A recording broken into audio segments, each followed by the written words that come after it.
It's okay. It's okay. Off your mic. It's okay. Off your mic. Chai! Now wow, people wey suppose talk truth to power don't off mic. And if we talk, now 500,000 they go summer us, call them hate speech. But fear not, my ego don't come.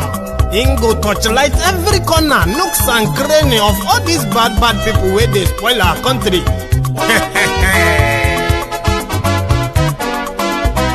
So my people make we laugh, oh, yo. My ego don't come, oh, yo. My people make we shout, oh, yo. My ego don't come, oh, yo. My ego don't come, man of the masses, oh, yo. My ego don't come, oh, yo. My ego politico, my ego don't come, oh, yo. This one not the off in mind, oh, my ego don't come, oh, yo. And in the touchlight every corner, oh, my ego don't come, oh, yo. Okay, some people be they holla say they want the power. Chai, them be promise us say we go get light and power. Nah. Them hustle sote they can't get the power. But now they know they do anything with the power. Sure. Every day, dollar just they get the higher power over naira. Still them talk say make we off mind. But thank God say my ego don't come. So my people make you laugh, oh, yo. My ego don't come, oh, yo. My people make we shout, oh, yo. My ego don't come, oh, yo. My ego don't come, man of the masses, oh, yo. My ego don't come, oh, yo. My ego die the politico, oh, yo. My ego don't come, oh, yo. This one not the off in mind, oh, yo. My ego don't come, oh, yo. Person where they do evil, no one make person talk. Them say that my egun, that man too they talk. He too they talk. Say my egun diary, he they hot like pepper. But every day then they take money in bulk. Woman picking, they the street they hawk. Still them talk say make we no talk. But thank God say my egun don't come. So my people make you laugh, oh, yo. My egun don't come, oh, yo. My people make you shout, oh, yo. My egun don't come, oh, yo. Man of the masses, my ego don't come, my ego diary politico, my ego don't come, this man not the off in mind, my ego don't come, aha. Now you not done here, all these bad politicians, then we call themselves politicians. When they thief our money, we no want make the common man get waiting supposed get for this country. And I never hear something. Now go hear one, my ego. You go show na paper. My ego diary political. So my people make you shout, oh, yo. My ego don't come, oh, yo. My people make we laugh, oh, yo.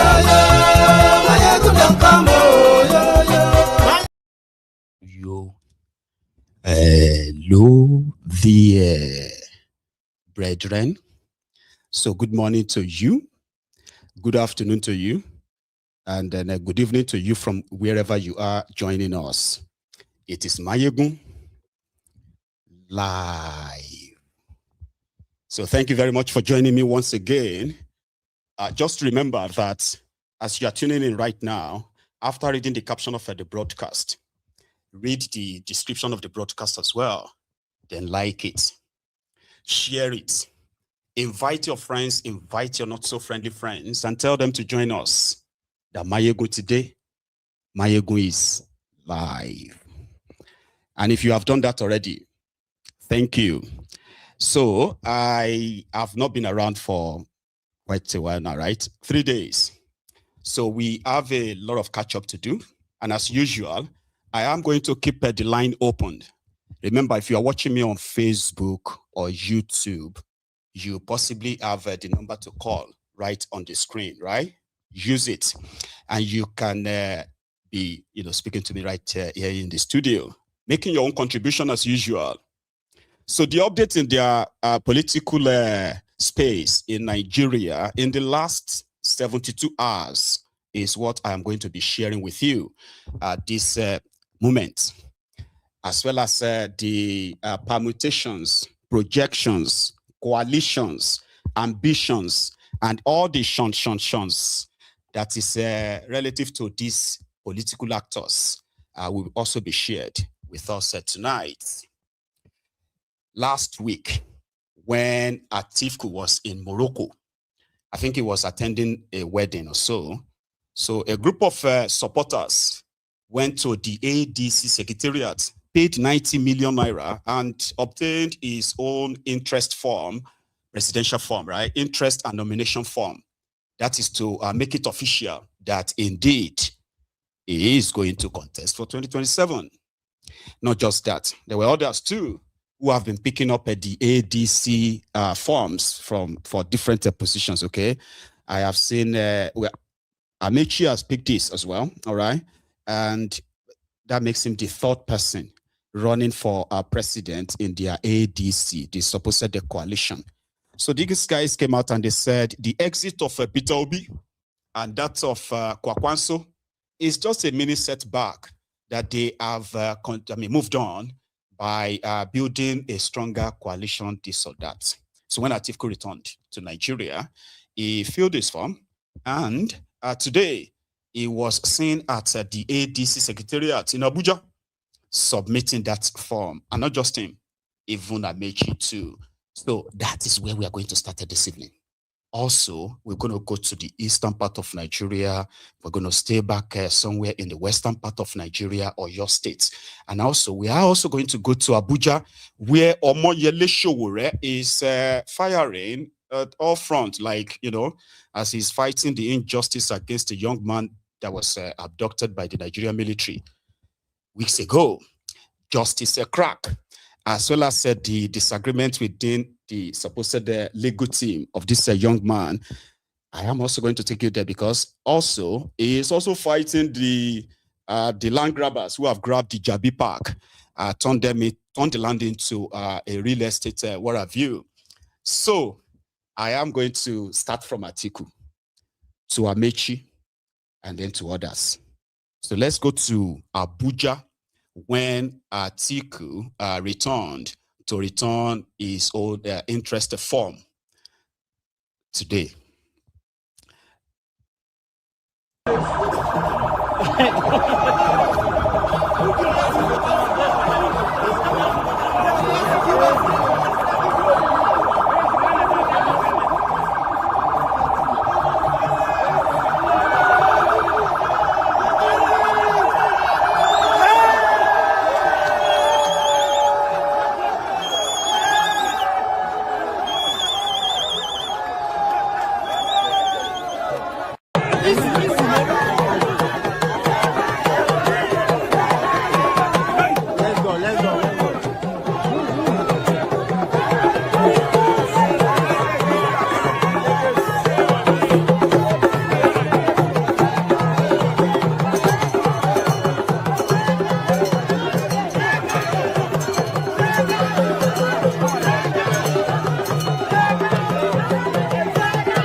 Sorry?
Right. So that's Alhaji Atiku submitting his own official interest and nomination forms, which would then decide how many contenders are going to be vying for the ADC tickets. Hayattu, there's another person called Muhammad Hayattu or something, who is also contesting. That one submitted his own form yesterday, and Atiku did today. So also did Amaechi. Amaechi was there. Initially, there were a group of supporters, like Atiku, a group of supporters bought him his own presidential form, 90 million naira, and they presented that to him at his residence in Abuja before he proceeded to submit same at the ADC secretariat in Abuja. So, Amaechi.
Mr. Nura.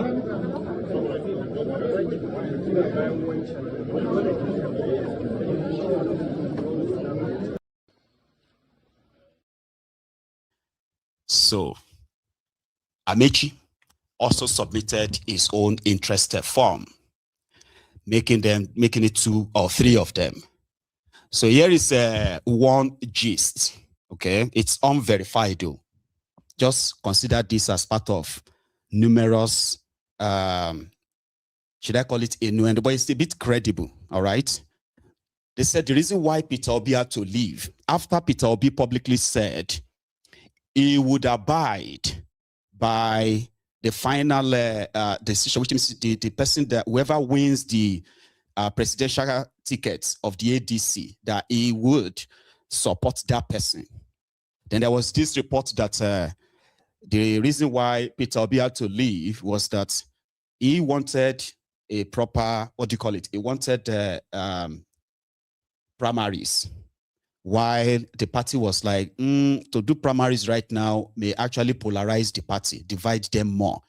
You know, the wahala after the direct primaries. So that they were likely going to have to go for consensus. So then they said Obi's team suspected that those who are going to decide who becomes the consensus candidate of ADC, there are those who are very much on the side of Atiku, that if that should be the case, they may end up actually boxing him to a corner where he won't be able to go to another party when it is too late. So he left.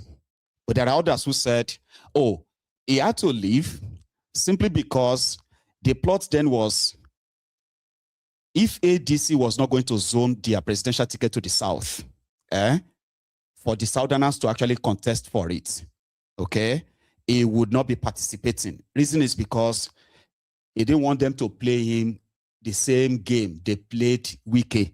And what was that? While Wike was hobnobbing with Tambuwa, then as Sokoto governor, so right, as Wike was hobnobbing with Tambuwa, hoping that when the PDP primaries comes to be, right, Tambuwa will mobilize his own, not just his own state, his region for Wike in the primaries until the day of the primaries, right? Even the night before the primaries, Wike was still very much with Tambuwa. I mean, he actually gave him money for the delegates that Tambuwa was going to deliver to him at the PDP convention. Or Tambuwa just mounted the podium, greeted the delegates, and then told all of them that they should go and vote for Atiku, because he had now stepped down for Atiku. That shook Wike like, what? That was not the plan. It was like they duped him. So right now, they said Obi and his team also suspected that majority of the guys who are going to be the decider of where this goes, it is either way. The whole thing is to make sure that he ended up not being the candidate. An allegation that a lot of them denied. Yeah, all of them denied it. They said, no, he's only afraid of primaries. It's because he just wanted them to give him the ticket, the blah. Sure you get. Meanwhile, what do you call his name? Bolaji Abdullahi.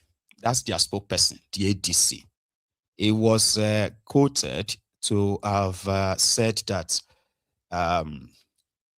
David Mark, at a point, was almost under fire, because they felt like it was kind of like pacifying Peter Obi too much.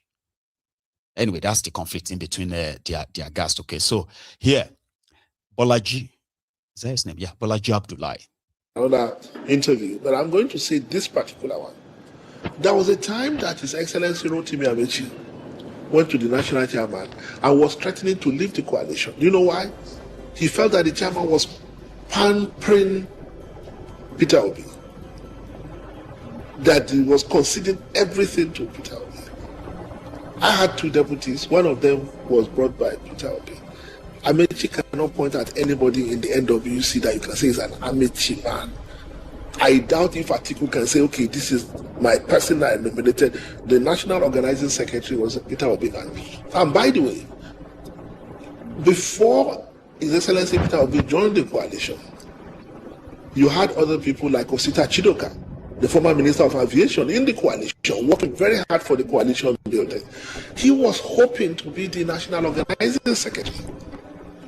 But when Peter Obi came, in order to bring him, to give him a sense of belonging and everything, that's how we lost Osita Chidoka. Because we now gave that position to Peter Obi to nominate, And there are so many other people within the party system, within the party structure that he nominated.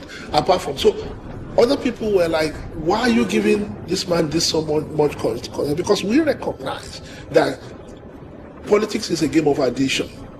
And the more people were able to lock in, and if we have to make some concession that is not going to kill anybody, then we have to make those concessions. And that's why we did. So if anybody should be complaining of toxic environment or marginalization within the party, no, I don't think His Excellency Peter Obi, given what I know to be the truth. I think they... Now, here is the thing. Since Peter Obi left the ADC, he has never said anything about the party or about anybody inside the party. Do you know that? But I can tell you, by counting on my fingers, right? I can tell you about 4 or 5 people who have repeatedly, right, took to the national TV to tell stories of why he left or why he won't stay and all of that. You have Kenneth Okonkwo. He had a field day this week, last week, telling us about why Obi is this and that. Here you get. You have this guy. I've seen him granted about 4 different interviews. Bolaji Abdullahi. You know, he was the one who told us that Peter Obi was the one who nominated organizing secretary. He was the one who nominated so many members of the coalition, executives. You know, that he's been privileged, that other aspirants felt like he was being pampered, Bolaji Abdullahi. So, and that Obi didn't want to participate in any primaries, the blah. So he's told us all of that. You have Babashir Lawal. Babashir Lawal has told us a lot as well. Not that I've heard anything from Atiku and others anyway, you know. So, in Ibadan, let's go to Ibadan, right? Where Seyi Makinde, the guy who, hang on, maybe before I go to Ibadan, to make this more interesting, okay? Let's see those who react to this first. Then after this call, I will take us to Ibadan. Let's take this call. Here. Hello. Hello, Baba. Yeah, this is Ola calling from Canada. Sir Ola from Canada. How are you, Baba? Yeah, good. I'm fine. You know, I think in my last call, I said something about this Atiku. That Atiku's position in that opposition is that it is either him or nobody in the opposition. That is the position. Now, on Saturday, I had a discussion with one of my old friends. I think we were in the same platoon during my NYC days. That guy, the guy is from Aoshi, but he lives in the north. Presently, he lives in Kochongora in Niger State. Right. So he said that on Thursday, I had a discussion with him on Saturday. It was referring to Thursday, that on Thursday, after their Maghrib prayer, the Imam, it has been in the north, especially after Maghrib, because they normally wait, because the time between their Maghrib and Isha is very short. Some of them normally wait 1 hour. Some of them normally stay behind the mosque. So in that they use they use that opportunity to discuss some politics.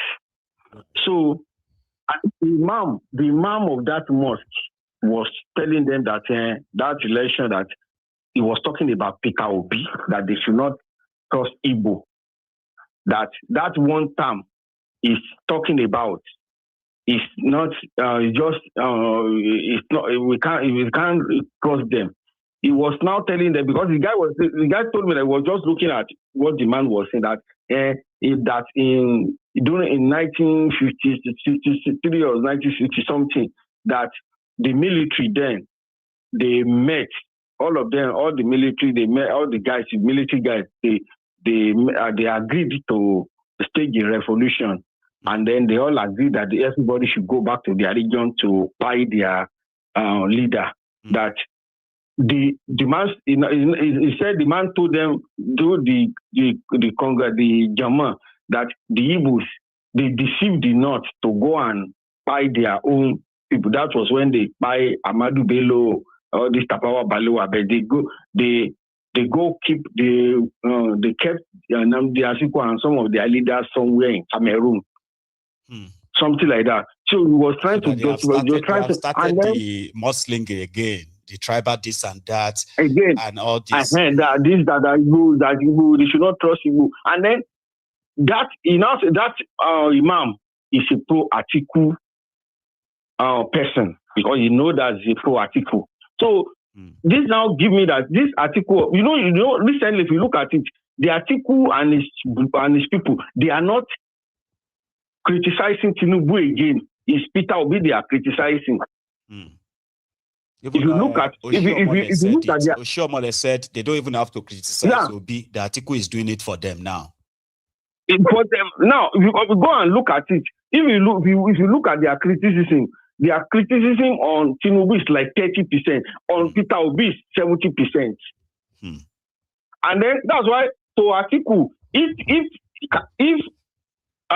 he will not win that 2027, if Peter Obi will win that 2027 election, if the Atiku prefer Tinubu to complete the 8 years, and so that it will still continue. If Tinubu wins that 2027 election, Atiku will still contest in 2031. That now you will now be waiting for same of the obedient too. Instead of Atiku to win, they will prefer Tinubu to continue too. I think that's the more reason why the coalition didn't work out. Yeah, so the two of them directly are working for Tinubu. Oh. The two counts indirectly are working for Tinubu. So that's my own help. Indirectly working, indirectly.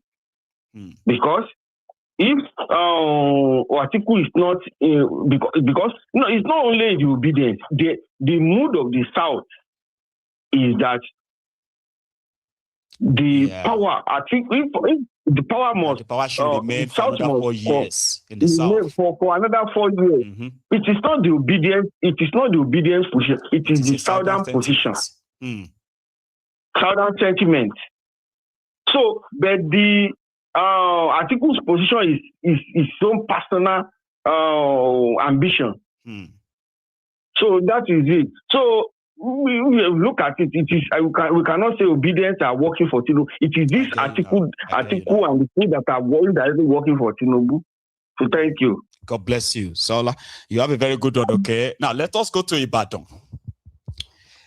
Today in Ibadan, Seyi Makinde made a very strange declaration. Political arrangement that is filled with question marks. Okay. Their new electoral act says you cannot be member of two political parties at a time. One will be invalidated, obviously, okay? However, because of the division in PDP, or the confusion, especially the last judgment of the Supreme Court, that confusion the judgment created still lingers, okay? Because right now, no one knows who is actually in charge of PDP. So Wike, they are in charge of PDP. And right now, INEC agrees with them because it is the weakest group whose details, the executive there, they are those recognized by INEC officially. While the Seyi Makinde's group, who also agreed that, well, their convention in Ibadan last year, which has been invalidated by the courts, stands, no wahala. But at the same time, from that same judgment, the guy who went on to sign the transfer of power to this new convention conducted by Wike, okay, this person had no such locus standi in the face of the law. Therefore, whatever he did in that position, Samayahu should be completely invalidated. But there is no ruling towards that per se. So in that state of confusion, they waited and waited and waited. There were times that the rumor then was that they were going to have to join the ADC, join the coalition.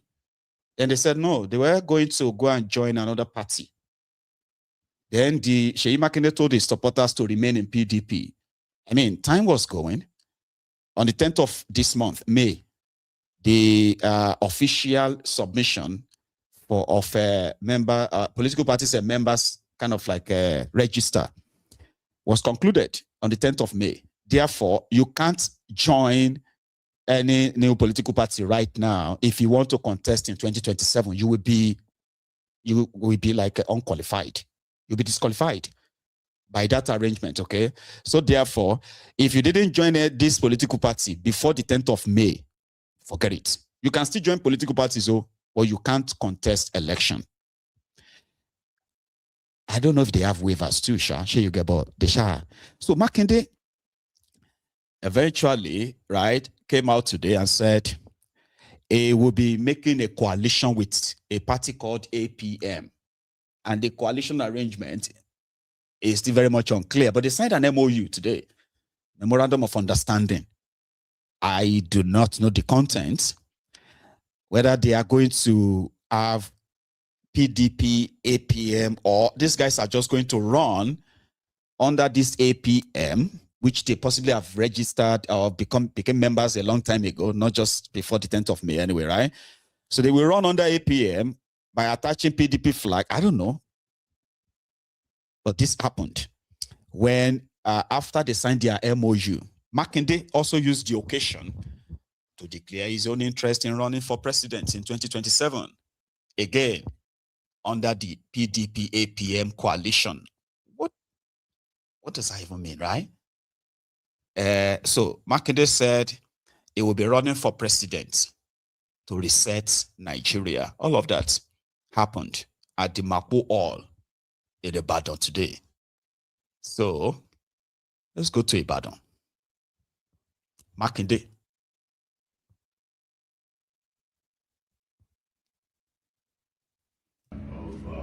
Terrorist activities is basically due to the logistics resupply they are able to get.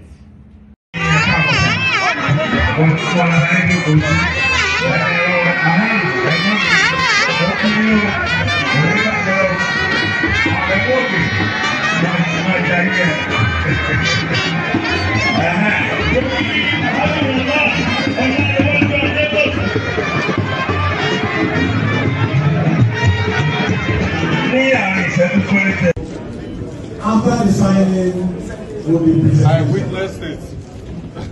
His Excellency Governor Seyi Makinde has officially witnessed. Now the APM chairman will also sign as a witness. And right after the signing there will be an official presentation. So gentlemen of the press, I want to step back a little bit. While we should give us the building and of course the National Secretary of the APM will present the signed document.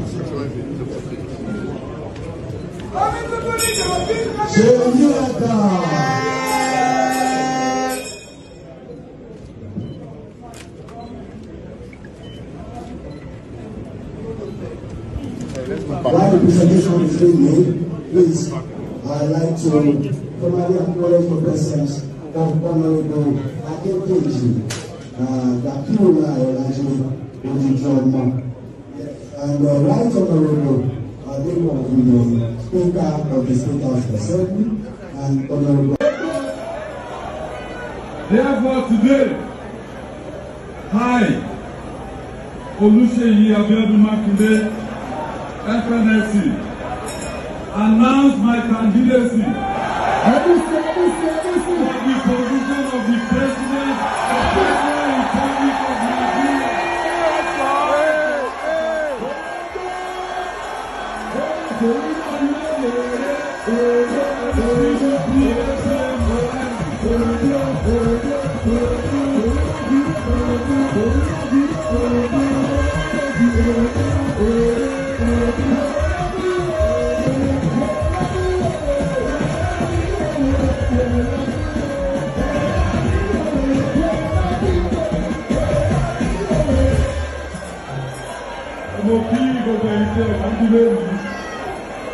History is the Obi and the birth of a new nation on May 29, 2027. Thank you and God bless you all. God bless the Federal Republic of Nigeria. Thank you, Excellency, the national anthem. Nigeria.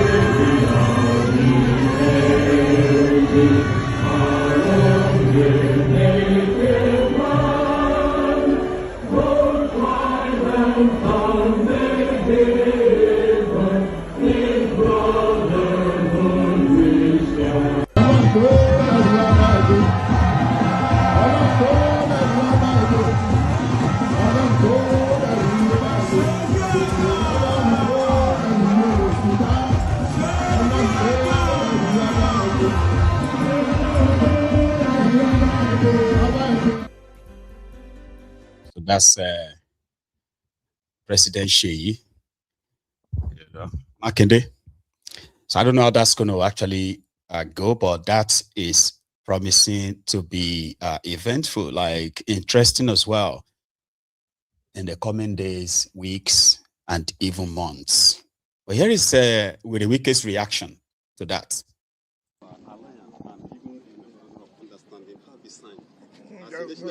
Don't worry yourself. When I say people are front left, you thought I was joking. And that's the 419 we're talking about. Luckily, the PDP have issued a press conference. There's no alliance between PDP and Allied People's Movement or any other political party, as the case may be. INEC also knows that there's nothing called PDP APM alliance. We are busy. People are busy doing carrying out their screening. And so it's the imagination of Seyi Makinde. And that has now confirmed what we have told Nigerians. After the misinterpretation of his judgment, it has come clear to every Nigerian that these guys are very, very fraudulent. For Nigerians to know, to see it by themselves, PDP has presented a presidential and would present potential candidate, and watch out who will be submitted to INEC and see where there's anything called APM, PDP, APM. So please, please, please. We said it, and we know Bala has gone to APM. Bala has never said anything called PDP, APM. Instead of him to come out to say he had joined the APM, maybe those of the supporters, if they ever remain in PDP in Ibadan, so we may be taking them along. That's what is called a PDP APM alliance. It's unfortunate, and we know that that's been his game plan. I would say you cannot fly the flag of PDP. So please, tell Nigerians that there's nothing called PDP APM alliance. What you have is Seyi Makinde joining APM to be able to actualize his presidential ambition, which is dead on arrival. So that's what I heard, but I'm not like alliance, please. On your mandate, we shall stand. On your mandate, on your mandate, on your mandate, we shall stand. I'll come back to Fubara. So the determinant of who gets what, I've spoken, and that's Emperor with the wiki. But Seyi himself is acting like an emperor too, as a chosen his own successor, called Bimbo Adekombi. As at June 2022, he was a member of APC. That some people are even questioning his own leadership quality. Like, are you saying that among those guys that worked with you, you couldn't see any of them that possibly could succeed you, other than somebody who was a member of APC until the time you were, you won your second term. I'm sorry, until after you won your first time, then you were about to win your second time, then he kind of became your friend. Anyway, it doesn't matter. So Adekombi himself was with the Mapoli students today. He's already carrying himself as the successor to Makinde. Obviously, they are going to probably go to APM, not PDP, which with the weakest stand. You get what I mean?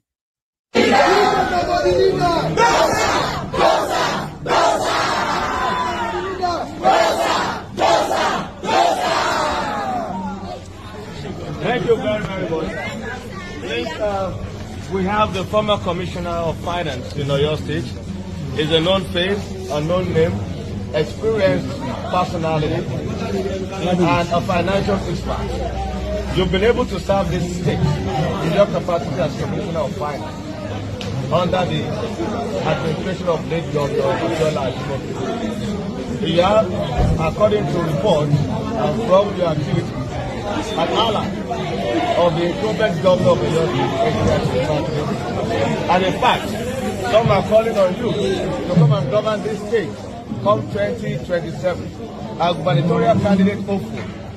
Tell us your aspirations, if you are a contender or a pretender at this state, and your vision for the people of your state, if truly you are interested in governing this state, which you are highly qualified to govern. Thank you. Thank you very much. Thank you very much. Well, firstly, I want to thank the Director of Polytechnic Ibadan, the faculty of National Higher Studies, and the Dean, students, for this opportunity for me being invited to do a public lecture.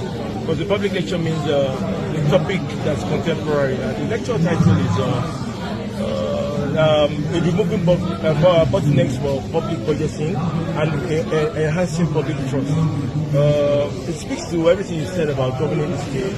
My ambition, yes, I'm not pretending I'm a contender, but it's a process.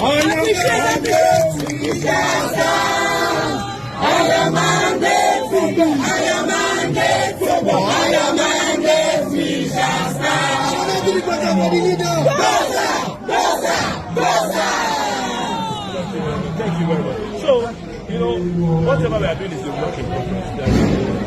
Structure and the process to governance, and we are following it. But we've been able to demonstrate today that one of the key things is that document, testament between the state and the people, the budget, and it reflects the aspiration. And we're able to prove that we understood the past needs of our people, we've worked on it before, worked with the current government, and we're very well qualified to deliver on what people need, in a manner that we know will actually and will go down to the bottom. So that's what it is. I want to thank the students and the school and campus government. And I thank you too. And the members. Thank you so much. Your mandate, they shall stand. Those are the students of, what do you call them, Ibadan Poly, with the would-be successor to Seyi Makinde. They said he is the Commissioner of Finance. There's something about some of these state governors and those who hold positions like Director General of Finance, Finance Commissioner, Accountant General of the States. There are those who knows where the bodies are buried. You get what I mean? And most of the time, after spending 8 years in office in Nigeria, you will need to cover your ass very well with somebody who is pretty much well trusted. Because there are those who knows what the public are only guessing. You know what I mean? Ask El Rufaya. But most of the time, it doesn't really work out that way.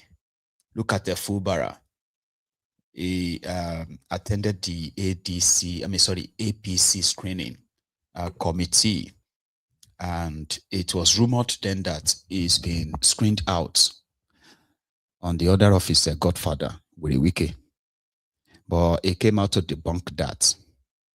And I'm actually going to stay in APC right now, okay? Because in that same Ibadan, few days ago, okay, the former Minister of Darkness, the Olokunkun of Birim, yeah, Adelabu Kwenkelemes, gathered his own supporters at the Adama Singba Stadium, very massive, football field. It is supporters, and then declared his own ambition to run for governor under the APC. But there is a problem. Another guy called Sharafa Ali. Sharafa Ali came back from Abuja and said he is the consensus candidate anointed by Tinubu. When Kelemes came back and said, no, he is the one anointed by Tinubu. For some reason, that Sharafa Ali seems to be getting the upper hand. So all things being equal, Adelabu felt like they should just go to the streets and just do primaries. So he gathered his people to show strength. That wasn't enough.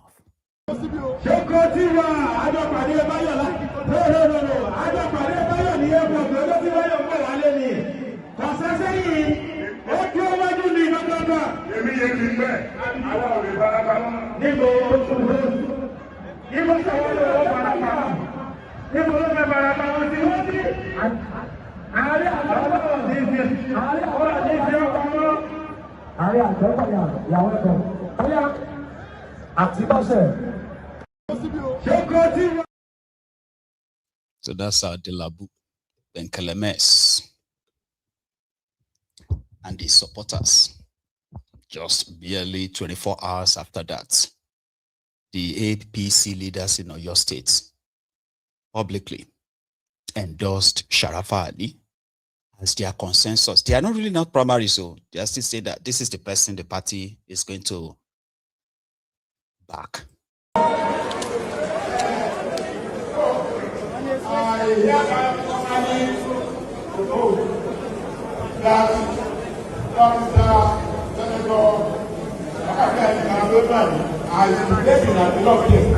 Whether we go to primary or not, is the next governor of Oyo State.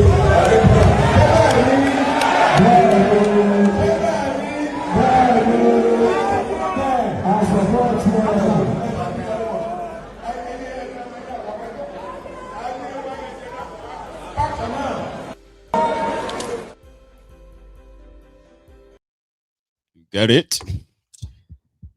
That didn't go down well with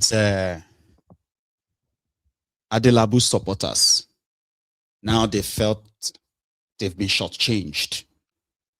Some people are using their position to bully him to submission. And they were not going to just take it lightly.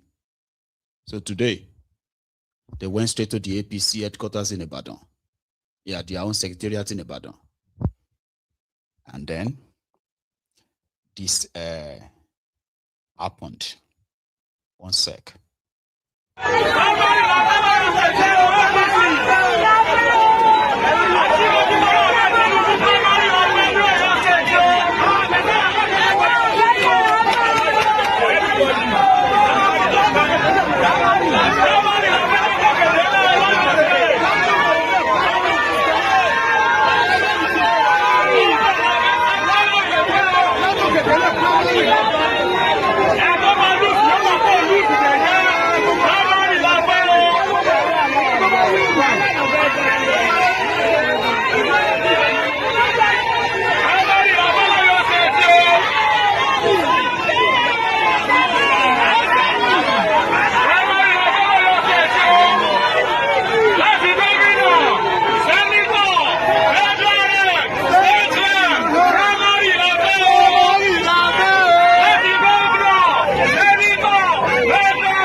Wahala, not too much. Yeah. So they were protesting, demanding that they must go for primaries where the people will vote for the candidates. So that's the dilemma in your state. In River State, where Fubara himself also attended the screening, I also heard this evening that it's been cleared. You know, initially they said that he's been disqualified, and therefore he was already on his way to NDC. That is this Peter Obi's, party that Fubara will be joining. In fact, some of them even took pictures. Okay, that one looks like the souvenirs for Fubara joining them soon. You know what I mean? They say Fubara is okay, and they went on that. You see, Tanko. So they went to the headquarters of the Obedient to actually display that. I just don't know. Maybe it is not the same Fubara. Okay. But that happened. So Fubara himself had to come out to say, no, I am not joining any party. Something like that. Fubara. I know that there have been a lot of drama in the media, one story and another. I'm a member of the All Progressive Congress, and nothing has changed. People should stop using whatever situation that they pick up from the social media or their own interpretation of any situation to present me wrongly. I have not gone anywhere. I'm still a member of the Progressive Congress, and I remain a member. Whatever happens, what is most important is supporting the overall interests of the party. This particular project, if you remember, when we came in, we had a situation that warranted our sudden visit, and it has to do with the issue of mental health issue. So when we came here for the inspection of the rehabilitation center that the board was trying to put together, we found out that we had other issues more than even the mental issue. We didn't have a general hospital that would service the people within this area. The closest medical center that we have here is the university, the Port Teaching Hospital, which is, I know that there have been a lot of drama in the media, one story and another. I'm a member of the... So that's Fubara, okay? So he's loyal to APC, whatever happens and all that. People should stop sharing the rumor and all that. But like I said, I heard that they have cleared him, meaning if he scaled through, because there's still 2 year call or so. There are others too. Clearing you doesn't mean that you're going to be the candidate. I'm sure you get. So Wike is trying to make sure that he never, ever, ever becomes a major candidate of anything. And that's his career, political career finished in that sense. Sure you get. But they didn't actually yet disqualified him. So let's leave that. It's Obi. One of the talking points of the likes of Umahi. Okay, hang on. I think I have a caller. I'm so sorry. Are you still there? Hello. No, it's okay. It's okay. I am sorry now. No, I mean, hello. I said I'm going to take calls in between, so there's no point in picking your calls and then just let me leave you there. Okay, so Baba, thank you so much. You are connected now. I'm just seeing you for the first time on TikTok, so like, oh, this is nice. I'm just calling from your backyard here. I'm in Glasgow with you here, so. Oh, bless you, Baba. Thanks so much for joining me. Tokro. But even the TikTok is almost busy right now. They are saying that they want to restrict me. I don't know what that means, but they haven't. But go on, Sha. Why again? I don't know. No, I'm just saying anyway. Anyway, yeah. Let's talk about this. I'm calling from your backyard, from Glasgow, from Tokro. Really? That's not far from here, Tokros. Yeah. I'm in Tokro, G31. That's brilliant. I'm pretty much like 20 minutes from you. Yeah. Okay now. Anyway, everybody can hear you right now. So you can fire on or whatever you want to add to this tonight, Baba. Yeah? All right. Don't have much to say. Nigerians, everything is still the same. Well, we are hoping for the best anyway.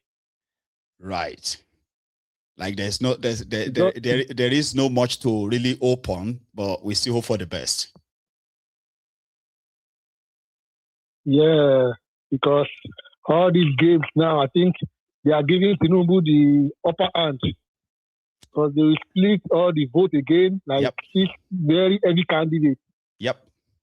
Divided opposition again. Yeah, and Tinubu will stand on that again. And only God can help anyway. We will see how it goes. I know. So we'll see. Anyway, Baba, thank you so much. Thank you. Yes. Thanks so much for stopping by. But yeah, I'm going to be on TikTok. I'll be stopping by like this every now and then. And hopefully, right, I'll get used to it. Thanks a lot, Baba. Yeah, that was so nice. That was so nice. Bless you. You have a good one. Amen. So let us go to Abakaliki, the capital of Ebonyi State.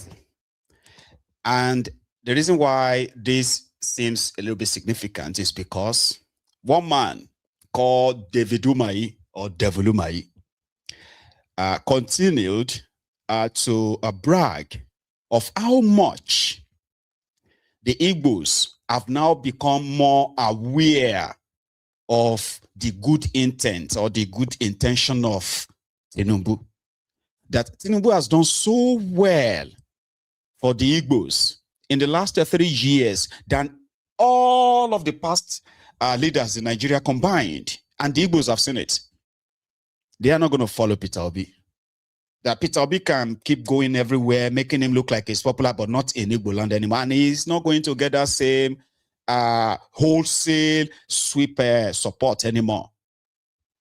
I don't think that is right. It seemed to remain their nightmare. And it was in Ebonyi, Abakaliki. They said it was there for the burial of a Catholic Bishop for Abakaliki. Okay? And while it was in, the outside was filled to the brim because people just heard that he was around. Something that a lot of people, especially his own critic, continued to say, that's not enough.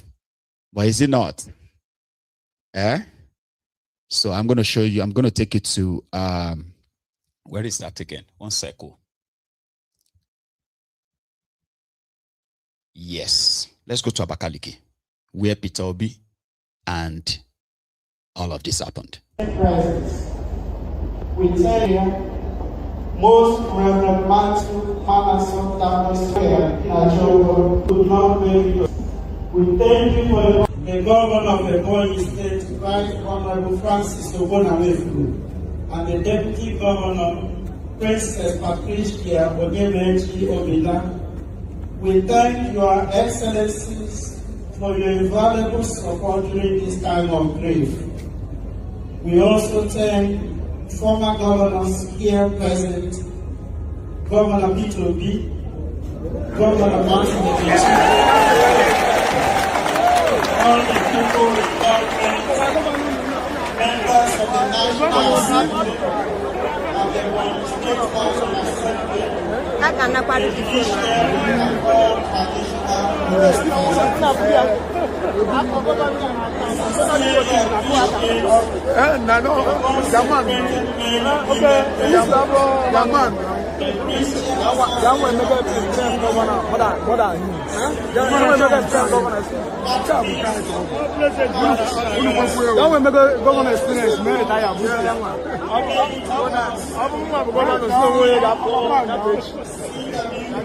Governor, President, yes, now.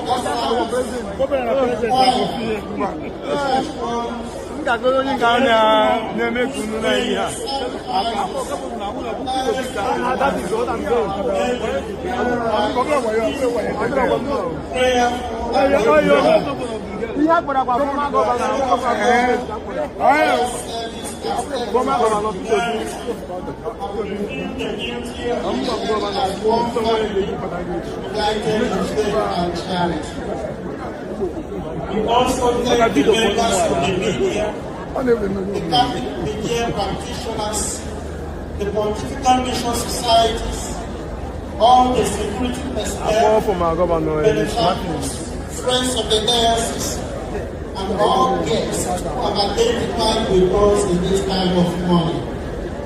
We thank the clergy, religions, and laity of the Abakaliki diocese, especially members of the various steering committee, for your commitment and solidarity. We are grateful for your support, kind gestures, messages of sympathy.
So that's Obi in Abakaliki. And the guy who was once the Lord of Abakaliki and a rent taker or rent seeker of the same entire Ebonyi state, Umahi, at this message.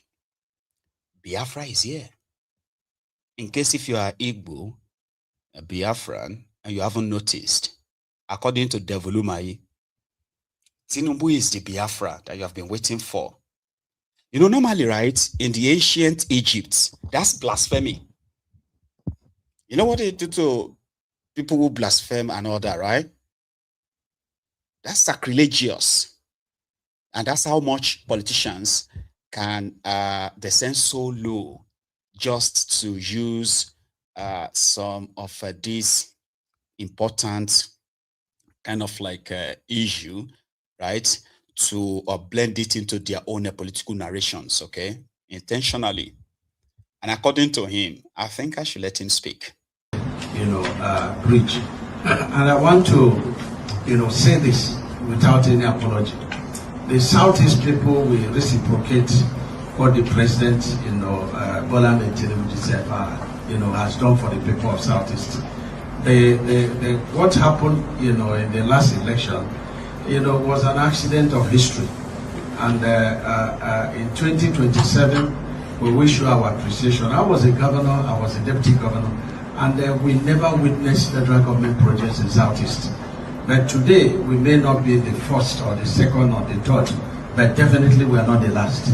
And so we are very proud of what the president is doing.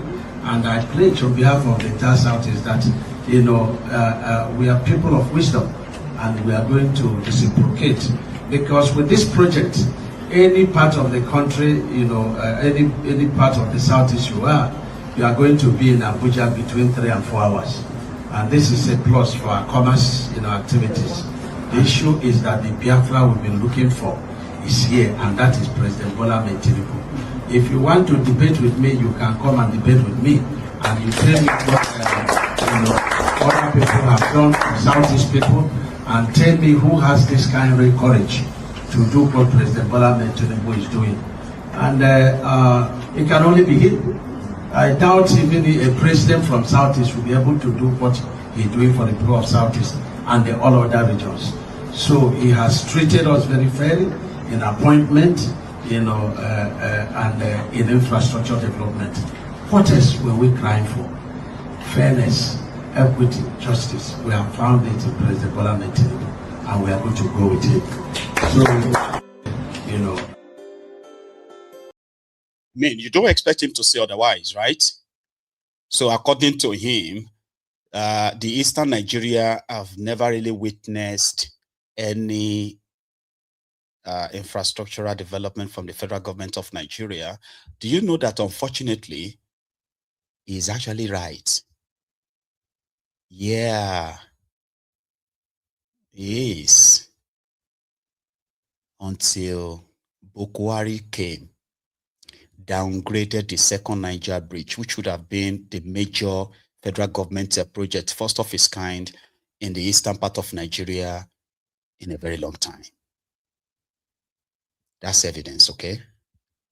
They were supposed to construct about 10, 15 or so kilometers of road, dual carriageway, that is going to link the second Niger bridge from the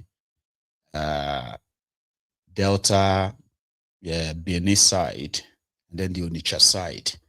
They were supposed to construct another stretch of about maybe 80 or 100 kilometers road that was to take them from that Onitsha at the end of that second Niger bridge, right? Was to take them straight to Imo State.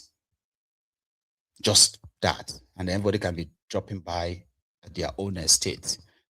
But that's not done. So what Tinubu is doing in the eastern part of Nigeria that is a major project, I don't know it. Before Tinubu, people, several governments have been patching roads, pretending that they are carrying out the refurbishment of the federal roads, right? And most of it is just for the time being as well. There was never a real general overhaul in that sense. But I don't know what he is doing in the eastern part of Nigeria that Umahi believes that is the Biafra that you have been looking for. and you will be reciprocating that. Listen to me, generally, politically, right? Politicians are expected to show you what they have done. Whether you like them or not, whether you're going to vote for them or not, they are supposed to show you what they have done. And they have to use that to beg for your support. Do you get me now? So,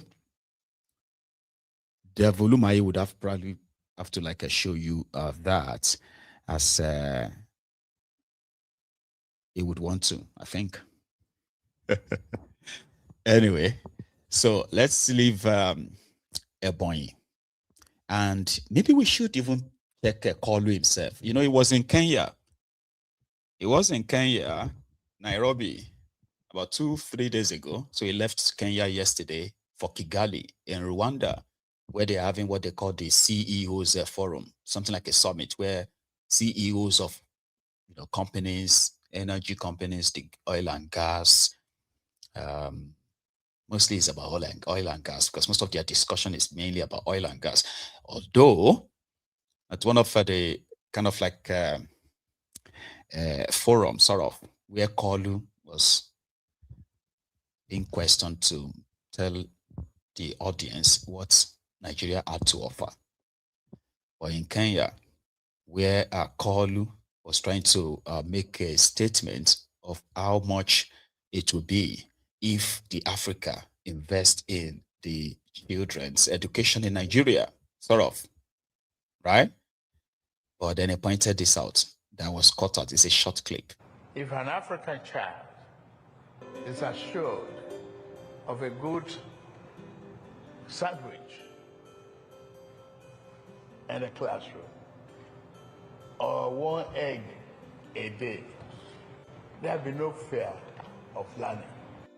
If an African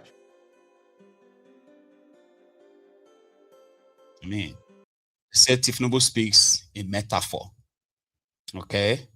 Like at the time he was responding to climate change question, and then he was talking about the poisoned Holy Communion and the church rats. Do you understand? They said he was speaking in metaphor because the people who are telling us to do climate change, right? They forgot that Africans are poor. They have to use firewood to cook their food and all of that stuff. So if they want Africa to stop cutting the firewood, to stop cutting the trees for firewood, then they must be able to give them money. That was how that phrase of we are a poor nation, bank own will follow. They say firewood is no be, I can't even quote Kalu. Now, this issue of an African child in the classroom, he said, give an African child a classroom and 1 egg a day. If he was in Nigeria, it's like the Aristotle. Okay? Iragbeji Aristotle. It would expect people to clap. Ordinarily, they would have clapped for him. But they didn't clap. Right? Then they moved to Kigali in Rwanda. I'm going to share that with you. I think I have a caller. Did I pick this call? Can you hear me? Yes, Mayego. Mayego, good evening. Brilliant. Good evening, sir. How are you doing? Yeah, I'm good. This is Adeza from Edinburgh. Adeza from Edinburgh. How you doing, I'm good. Thank you for your consistency. Thank you. Yeah, let me start with yesterday I was listening to somebody on the platform about 415 women and men, children that were adopted in Borno or somewhere in the north.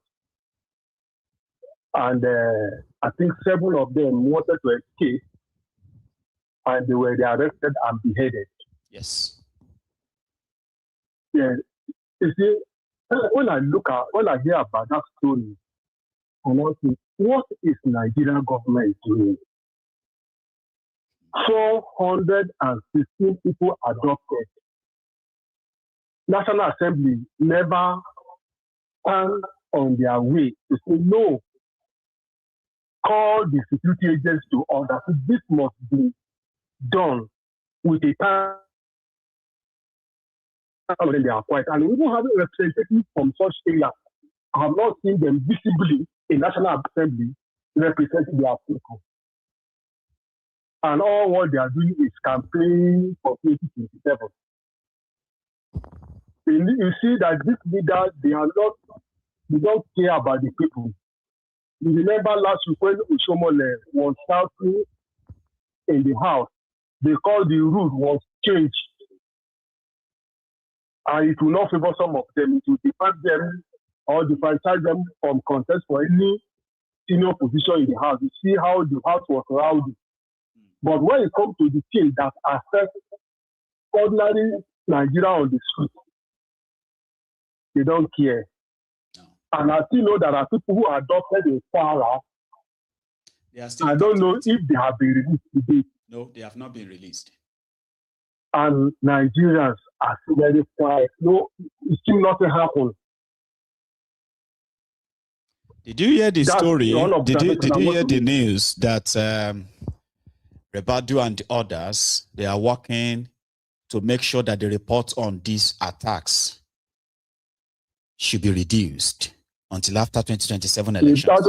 It's a criminal. Did you hear that? Because that is also out there. I have it. That they don't want all these reports of these attacks, kidnappings, killings, and all that to make it to the media anymore. So they are actually spending so much money to bury most of them. Okay. Oh, sorry, we lost Adeza. So they are doing that. They're spending a lot of money to ensure that most of the victims who even managed to put their story on social media do not receive any traction, that they are cut down in a way that you will not be hearing much about all the attacks anymore. That's sad. Because my good, Ribado himself is a criminal. You remember that the same Ribado, when he was the chairman of USPC, he wrote about Tinubu that is corruption is multidimensional. Yes.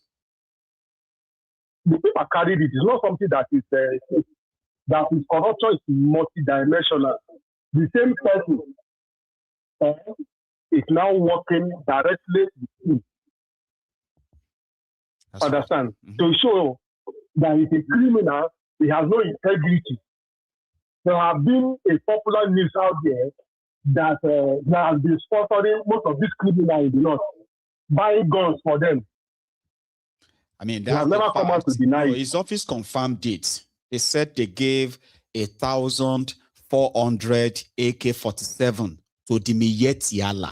That's what they said. Like they officially, it's not, I mean, they didn't deny it.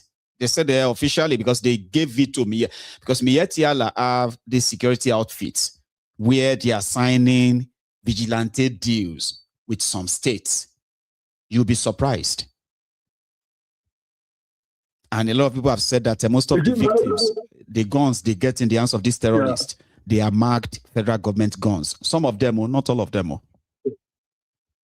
You see, when you look at what is happening, these are the guys that are promoting security in Nigeria. If the police could have meeting with terrorists and CBS will come and say they are rehabilitating and integrating terrorists to the community, I cannot confirm that Nigeria Security Agency, they are terrorists themselves. Or if the Nigeria Security Agency, 70% of them are terrorists. Because there's no reason for integrating terrorists in the community. The people, they destroy their community, destroy their family, they are now with no food, no water, no shelter. Another observation I want to make is regarding Obi. Obi is a phenomenon in Nigeria, and it's a figure that you cannot ignore. And his love is organic. Even Obi and Kwankwaso that happened in Kano was organic. It was not planned before. Spontaneous. It just happened spontaneous there. You understand? That's why they are making all effort to ensure they use all means to disqualify him. I want to tell you that free, fair, credible elections, Obi will win anybody in Nigeria that stands to contest. That is sure. Fair, credible elections, they will win. But what defines? Let me even ask you this, because we can have a chat around this. Okay, they said that what is free, fair, and credible election if somebody like Tinubu will have his own supporters too, all right? And then his supporters who are also going to buy votes from people that will eventually still go and vote for them. Can you count vote buying, bribery? I'm not even talking about rigging and falsifying of results now. I am saying vote buying. And then what do you call it? Could they still be counted as credible election if people are influenced on their choices? That is why you discover that the National Assembly refused to make it a criminal offense. Right. You and I voted here last week. I went to the polling booth in my street. No queue. No talking to anyone. Entered here, got my ballot, complete, drop everything. I go the same to my entire family with this. There is no choice to life. There is no use of ballot snatching, no giving of money. Because the law, when you disobey, you will be punished. That is why the leaders in Nigeria, they have made the law. They have to leave that loophole there so that they will be making gain out of it. Right. Have you ever heard that they take anybody to court today after election? Not really. Because the vote of the people can't. So that's the problem we have over there. The institutions here, they are bad like a smelling apple. Because those people who are supposed to protect the constitution are now protecting the political leader with their evils.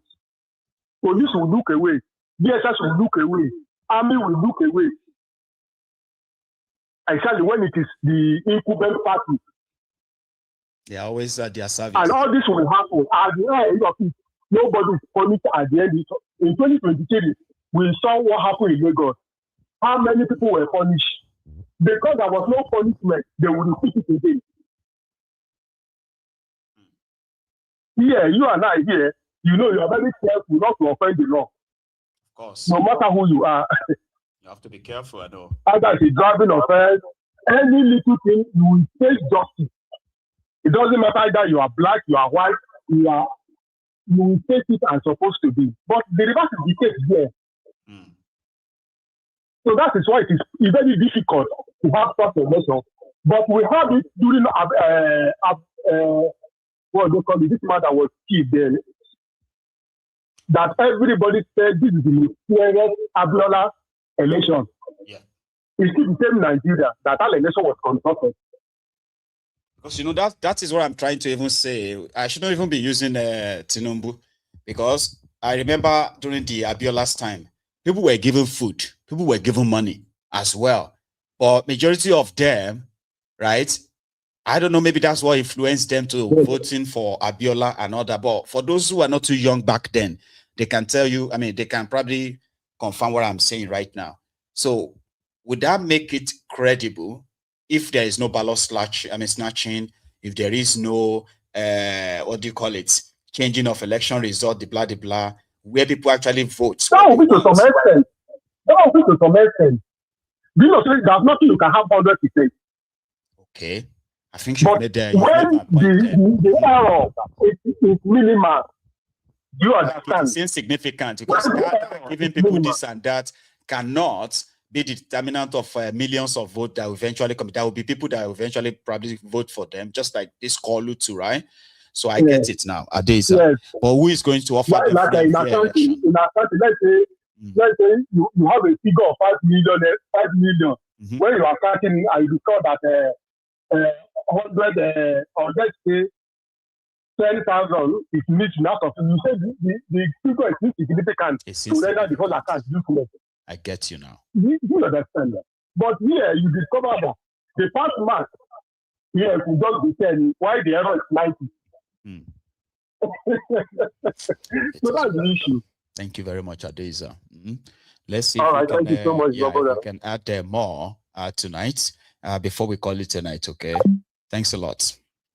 So I was telling you about Kolu in Kigali, that is in Rwanda, okay? So his arrival was captured yesterday.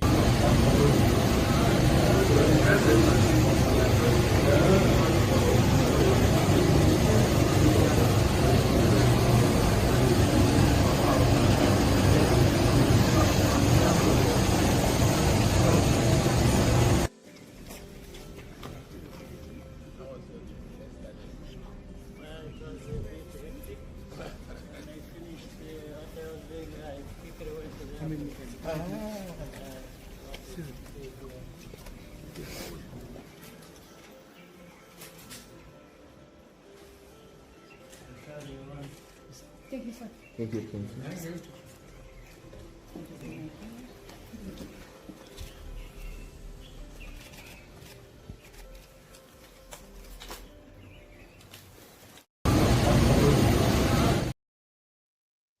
You know, Tinubu, old man.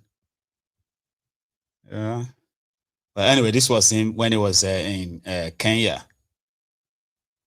I think even though he's almost like not doing nothing, I think Tinubu has aged since he became this your president, right? He has aged. His skin is, you know, he looks frail in a way. But that's a picture. So it was at one of the podiums where they were holding or hosting the CEOs forum in Kigali. And some of these head of states that attended had one or two things to say about their country, the opportunities there and all that. So Kolu was talking about the opportunities in Nigeria, or the one that the Africans should tap into. Create a market. You know, he loves talking about intellectual capacity of the highest equilibrium, all those kind of talk, right? But watch this. It is very welcoming to see that we are up to it. And I must congratulate my brother, the president of, Hayattu, putting this together, and congratulate all of you organizers and the participants. For me, Africa needs to put its money where its mouth is. Would you put your microphone where your mouth is? Yeah. Thank you.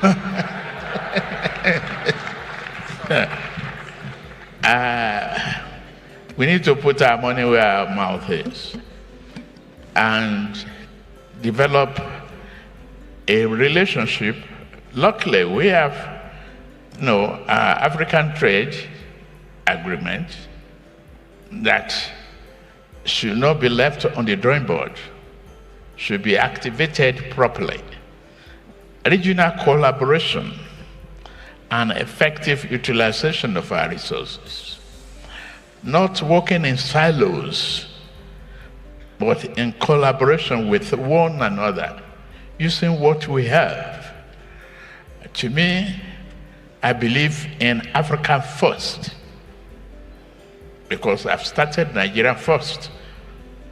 And all resources, today, we don't want scavengers. We don't want extractors. We want people to add value.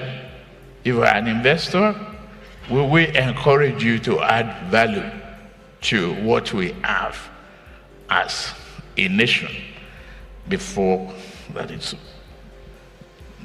That's it. Thank you. We'll come to we'll come to Africa moving up the value chain, but I'll just come to President Oligi and Gamer. I mean, it's so clearly compared to the usual call, you know what I mean? Like, I mean, that wasn't so awkward. So it was pushing for the idea of Africa using their own resources in Africa rather than exporting it out. But that's not what he is doing, if we are being honest. He signed an MOU, an arrangement that allowed French government and the French companies to come to Nigeria and extract rare earth minerals. China is doing the same thing. Our forests are being decimated as we speak when they are cutting all of the timbers and all that without planting them back. That one is ongoing. So the real, we have illegal mining sites all over Nigeria that we have no idea what people are even taking out of Nigeria. The government of Nigeria have no idea what these guys are taking from Nigeria. So Kolu talking about developing African resources in Africa rather than just exporting it sounds really like good on paper, not in practice. They continue to sign off all of these resources. No real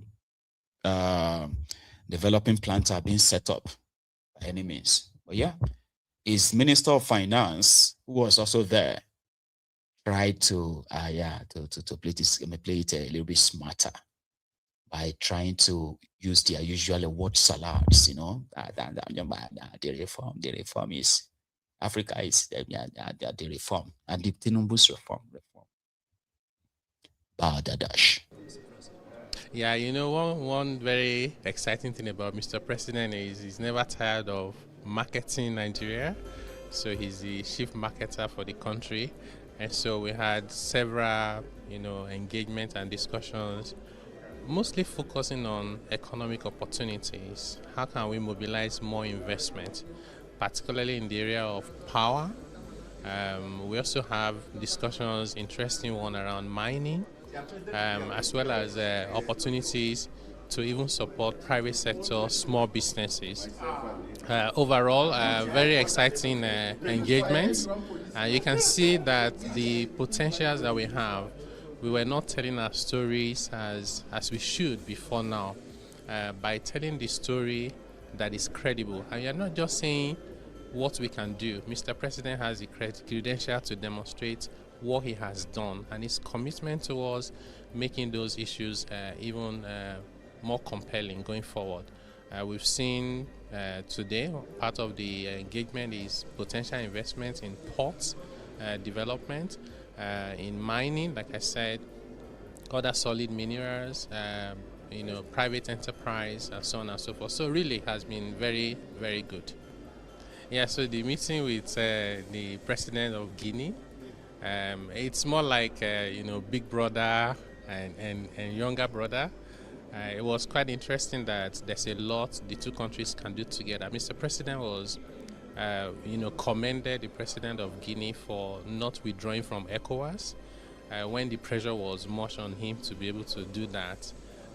He was thinking about the vision for ECOWAS is something you could relate with rather than something that was put together in a hurry.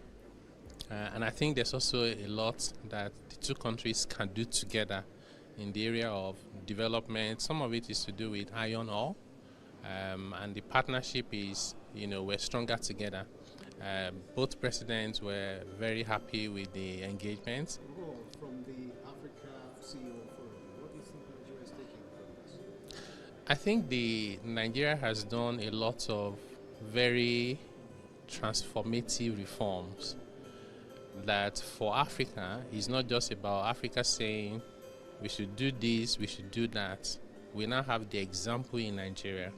Still the largest economy by scale, by opportunities, by population, saying that we have done it. It wasn't meant to be easy, but it was necessary. And now we're on that track towards winning and getting all the gains of those reforms. So Africa is at a point where today, particularly for this forum, the conversation is around scale, but it's also around speed, as well as credible institutions. how can we ensure that as Africans we come together so that the world can pay attention to us? The issues to do. How many of you remember Wale Idun when he was telling you about their reforms and the blah too? Don't get me wrong, go. Don't get me wrong, go. Normally they will say maybe 2 years is not enough to reverse the laws or the losses that the country have suffered, even if you have a good government put in place. People say that, but that's not true. But somehow, a lot of people tend to agree to that and say, well, you know, you don't expect them to. You just wanted to see them make sure they are doing something. They turned your life upside down overnight by just a single speech that lasted for just 30 seconds. Subsidy is gone. That was probably like 5 seconds. And that changed everything. Now they put you somewhere that is so tough, so hard. And once in a while, it can bend down a bit. But you are never back to where you used to be so, like, agitated. I mean, I remember how frustrated a lot of people were during Bokuwari's, the twilight days of Bokuwari. People were so tense. A lot of things were like, you know. But Tinubu took you to times 4 of that, times 5, times 6, times 7 of that. For example, your petroleum, right? They say, oh, because of subsidy now, you have to start paying over 1,000 naira. Today is 1,400 naira. And it seemed normal. People who were so agitated about 97 naira per liter. Now they told them, shut it, get a grip. You're going to pay 1,400 for it. And you have to be grateful that you are even like still seeing it. That's the voodoo economy we are talking about. They've made people believe that you can't go back to that place anymore. This is the new normal. Accept it. Get used to it. Improvise if you have to. Cope if you have to. But this is the reform. This is the sacrifice. You are going to repeat later. As how now? Repeat that like what? The people have become poorer and poorer. The population has become almost a curse rather than a blessing. Because people are so poor that the population, mainly, even the government, almost depends on hands out, begging to survive. Dear. But that's their reform. To them, it will take them 8 years, or maybe 20. If you allow Tinubu to give you a plan of this, that, like they made the Lagos, the mega shitty, so to say, reform, lies. And then once they are done, they will disappear. You will never see any of them again. All those ones who were on TV, tongue-lashing Nigerians under Bokuwari, calling Nigerian names. They were all like Lord of the Manors then, right? Where are they today? Gone, disappeared. All those things they said on behalf of Bokuwari, they are all gone with the winds. That's exactly what's going to happen with this call. It's unfortunate. Look at this hospital this was supposed to be a public hospital in Abuja, where a wiki chased the hospital away from that place, sold the land, and now it is a real estate in Abuja. So see, when I see Wiki, this is the land that is supposed to be for the Uye District Hospital that is sold. See, they are erecting an estate in it. Look at it. This Uye Ultramodern Market, look at it. This is supposed to be the hospital. See, they are rushing estates inside, sharp. This is what is supposed to be for hospital for the people of this area, but Wike have sold it. They are building estate there because his children, he and his family, don't need Nigerian hospitals. Because people's reality, Abuja University. I think Shawara was even saying something about that. Almost all the public parks and lands in Abuja. Yes. It started from the University of Abuja stole half of their land. They are stolen even partitions in between highways. He's building his own supermarkets at the back of NTA and a petrol station there. In addition to several other criminal activities that is distorting not only the Abuja master plan, but it's distorting the life of Nigerians. This park is the only park in Abuja where you can see poor people. And a lot of them are here to make a living. A lot of people who cannot afford to go to very expensive supermarkets and restaurants in the city bring their loved ones here. People even come here to worship once in a while. But that's not going to be anymore, because Wike's men need lands and they have their own plan. Public land, though, for public hospitals, or for public schools, or for public this or that, or yeah, they will take it. And it's done so well enough that when it takes people's lands, it will now share them among senators or the connected members of the presidency, any of the key ones. They'll give them land, give their wives, give their children, allocate to all of them. That's what Wike is doing. That's why he said he allocated land. They allocated land to the channels television. Did you pay? Did you pay? Did you buy the land? It was allocated to you. Did you pay? Because that's what they do. And Wike and land. Chai. Ask the people of a river state. They will tell you more. But to him, all of you can continue to say whatever you want to say until Tinubu says he's tired of him. There's nothing anybody can do about it. No. So back in Lagos, they made a bigger discovery again. And this time around, it is called the importation of Canadian loud. Like this is the reason why I do share this kind of videos, okay? Because the question I always ask myself is this: would you load any cargo from Africa, for example, the way these guys always load all these drugs and then they ship them to Nigeria? Would you do that to, like, you want to ship to America? I don't think drug dealers, drug smugglers, right? I don't think they even send drugs this way.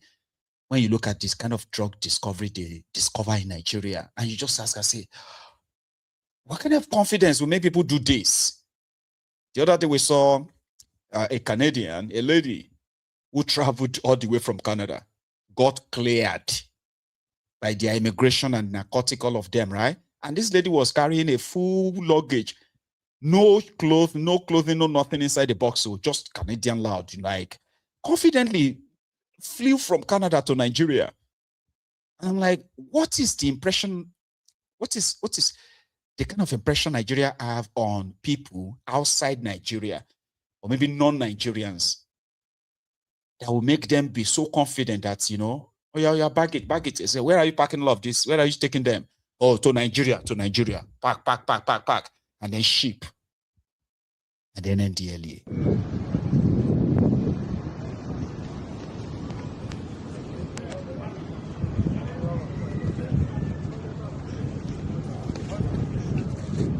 Guitarra.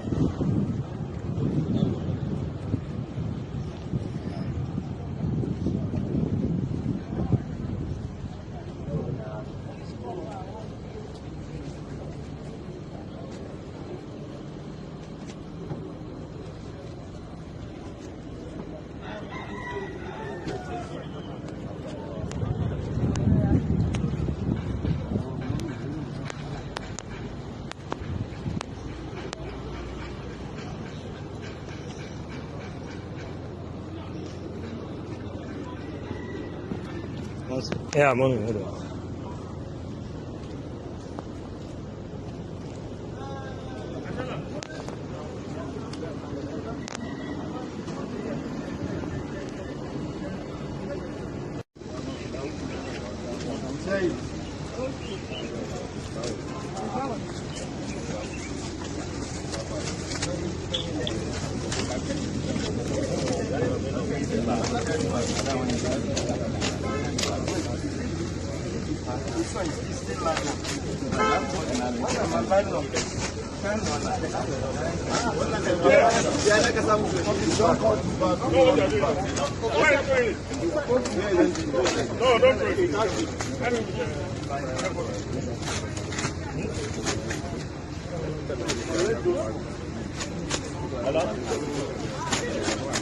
Too cool. Too cool. It's not.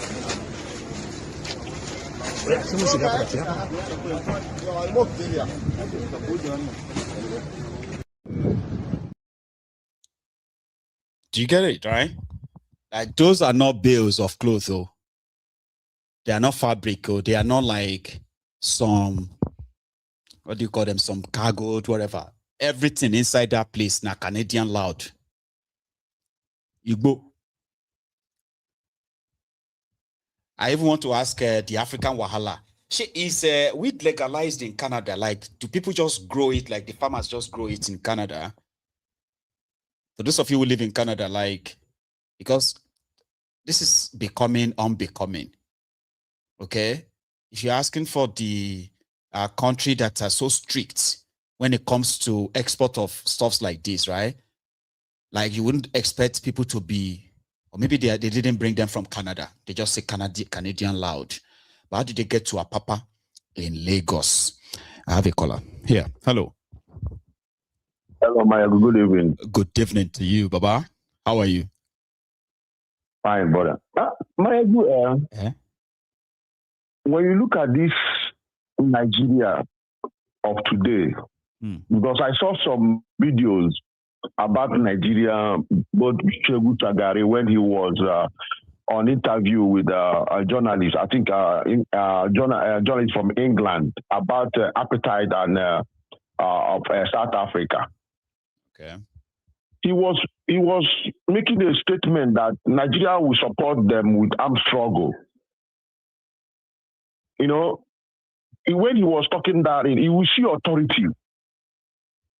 Because Nigeria, Nigeria spent on record though.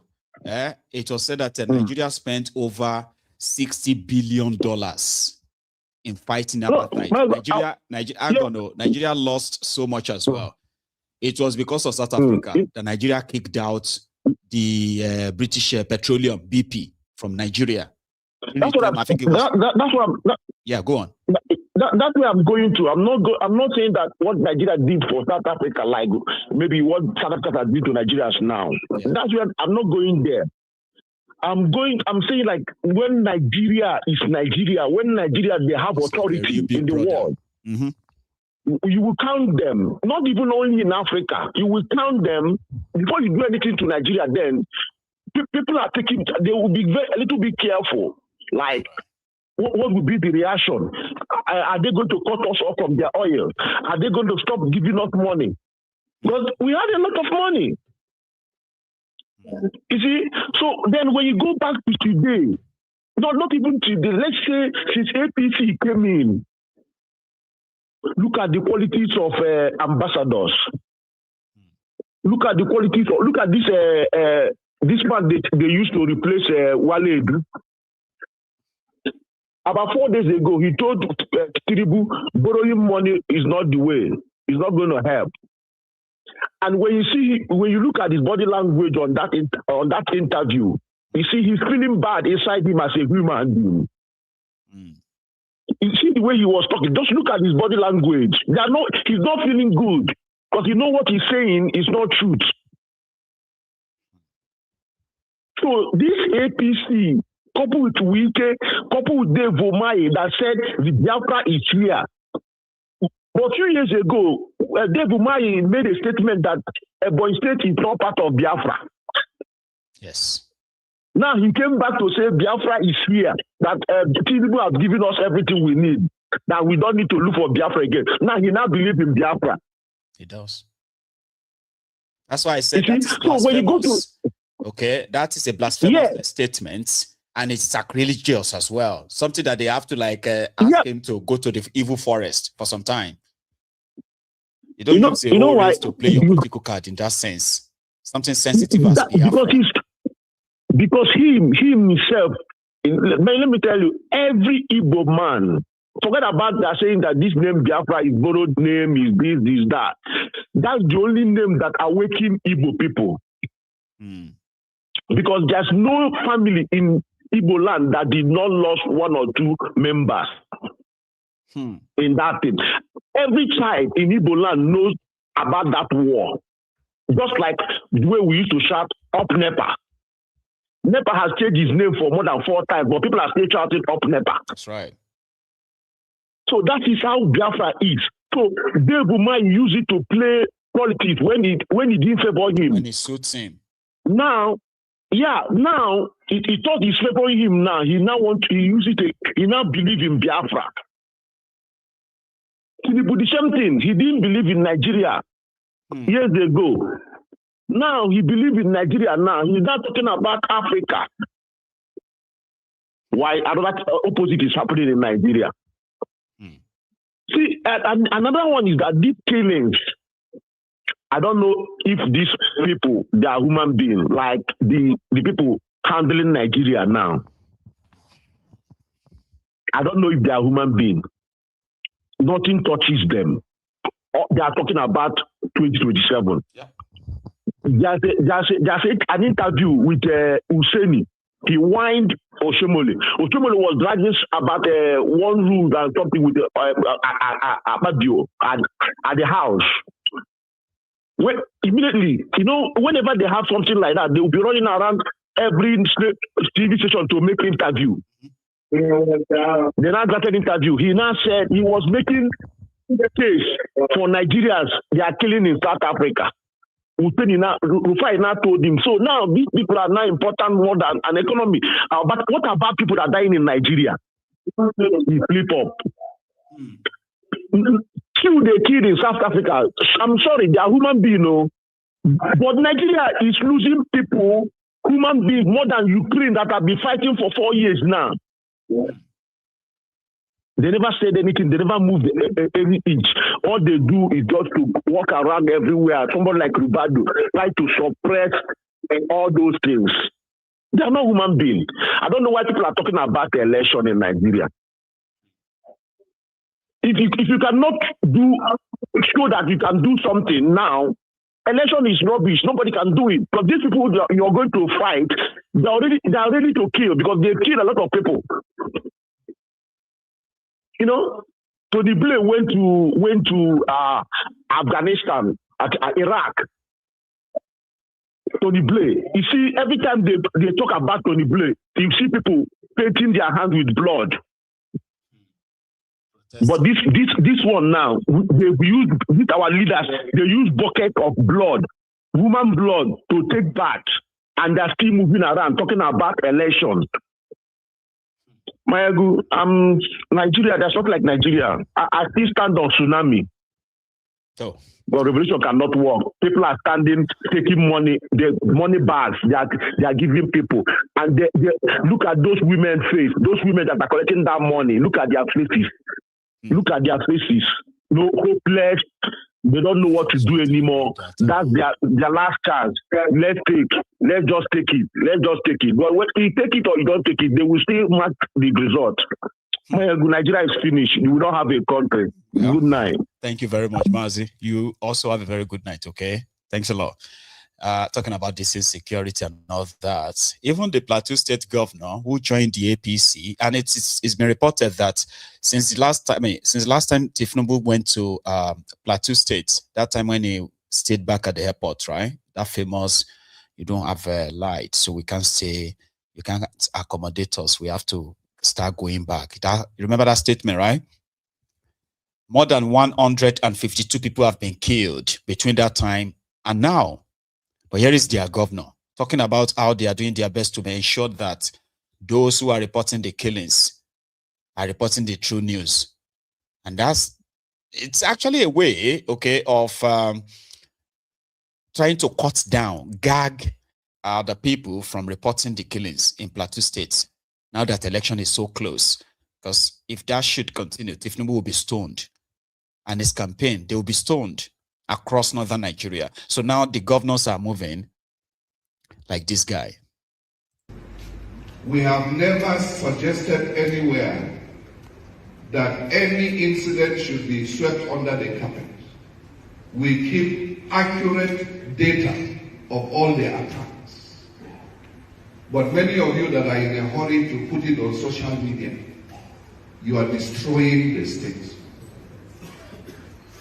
And sometimes you put on social media what you had as a rumor. You don't know the lives you put in danger sometimes with what you put on social media.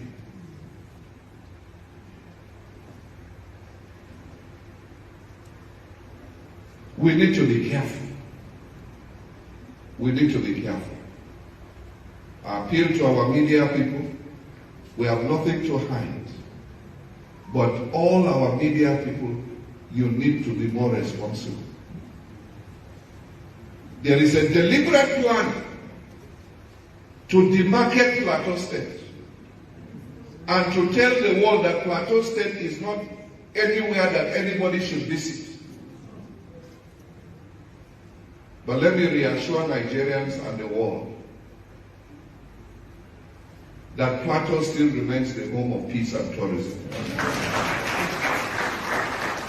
Nobody will take that away from us. Nuisance, Lele. That's the gaslighting I'm talking about. I mean, I agree. Fake news is, is bad because it can actually put people's life in danger. I agree. That should never be allowed. But we are talking about people who have had their victims already covered. I mean, eyewitnesses, burnt villages that have become desolate, like, people have run away, ghost towns. All those information are meant to be out there. People need to know. All of the over 20 million Nigerians who are now refugees, internally displaced Nigerians, they call them IDPs, internally displaced persons. They are refugees, those who ran away from or escaped from the violent attacks of the Boko Haram, the Fulani terrorists, and others. And they ended up in places that are so far away from their homes. They couldn't go back to their homes. Some of those communities have become ghost towns, partly occupied by these terrorists who committed all these crimes. You get what I mean? So those are information that should be out there, not cover them up, so that they don't demarcate Plateau State. That's gaslighting, mister. And that's what they do. Don't let the president look bad. But they want us to look bad. We are doing our best to solve and resolve the problem, but some people just wanted us to look bad. You're already looking bad, man. Plateau, Jos. Jos is the capital of Plateau State. That's the state capital. When they were killing people in Jos, that is them killing people next to the state capital. That information can be hidden. You can't bury that. It's okay. It's Nigeria. They can bury anything. Ushiomoli. It's the same government. No, hang on, let me finish. When you asked, I beg you.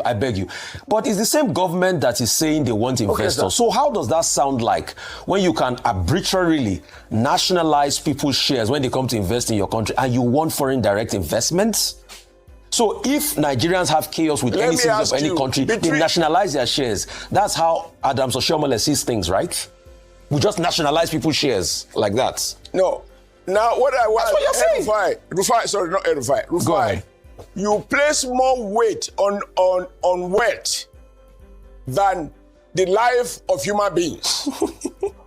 If anything leads to the death of Nigeria, what is the value of wealth to the dead? If it is your own value system, that investment is more important than the life of Nigerians that are being wasted and killed in South Africa, and the government is not on record as having convicted anybody to prison. And I know that those in government in South Africa are making money from Nigeria economy and cutting away that money to South Africa. Now, in my judgment, and this is a matter of value judgment, in my judgment, life is more important. We don't want investors who invest at the expense of human blood. If you need Nigeria blood to service and you do not care about Nigeria human blood because you want to attract investors, I will say, even in my poverty, I value my life. Okay. If in your own case you value investment, etc. But you are wrong. You are wrong to say if we wait. No. Yes. Mr. Ashame, why don't we nationalize the wealth of all Nigerians rich men because people are dying in the north?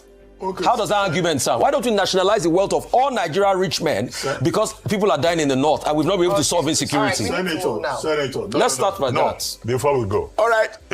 Senator, please, let me ask you this question. That's your problem. About nationalization. Even Starmer. No, you can't ask 4 questions with the answer. No, you are not talking to a deaf man. You have 3 questions you have not allowed me to answer. Okay, go ahead, please. You have obligation to listen to the person you have dragged out to come and question. Senator Adams, now, please go ahead. Rufai, this is to you. Rufai, this is to you. Yes. This is to you. Yes. Please go ahead and nationalize. That is not my problem. I do not belong to the excessive free market people. But you are comparing like with your like. But I ask you the question, Rufai, is human economy wet or foreign investor, foreign dollar more important than the life of a Nigerian? Answer the question. When a country, for the first time, they kill Nigerians, they got away with it. Second time, they riot, they kill Nigerians, they got away with it. Third time, they kill Nigerians, they got away with it. Under Buhari, there was an agreement. They broke it, they are killing Nigeria. Nobody is in prison for murder, extrajudicial murder. You are talking about law. Is there no law protecting the life of foreigners who live in your country? Even if they were there illegally, there are legal ways to repatriate them, to deport them. Excuse me, what is money to the dead? If you are a slave of wealth, if you are a slave of foreign investor, even if that investor is blood-soaked and he feeds on Nigerian blood, and you are happy with that because you want the dollar by all means, Rufai, you and I, we do not belong to the same school, and we do not share the same value system. Money is not everything for me. Whatever you want to, if you want to trivialize it and compare like with your like, compare banana with oranges, it's your choice. But I am clear, Nigerians know where I stand. And I'm happy that Nigerians in South Africa, they are happy that somebody spoke for them. And even the South African president, after I spoke, and I accused him of doing nothing, and that he will go on his knees to beg, when we hit him, he has made a broadcast condemning the attack, which he didn't do before I said it. So Senator, I have no regret whatsoever. All right, Senator, thank you so much for your time with us. Hold on. Senator, no.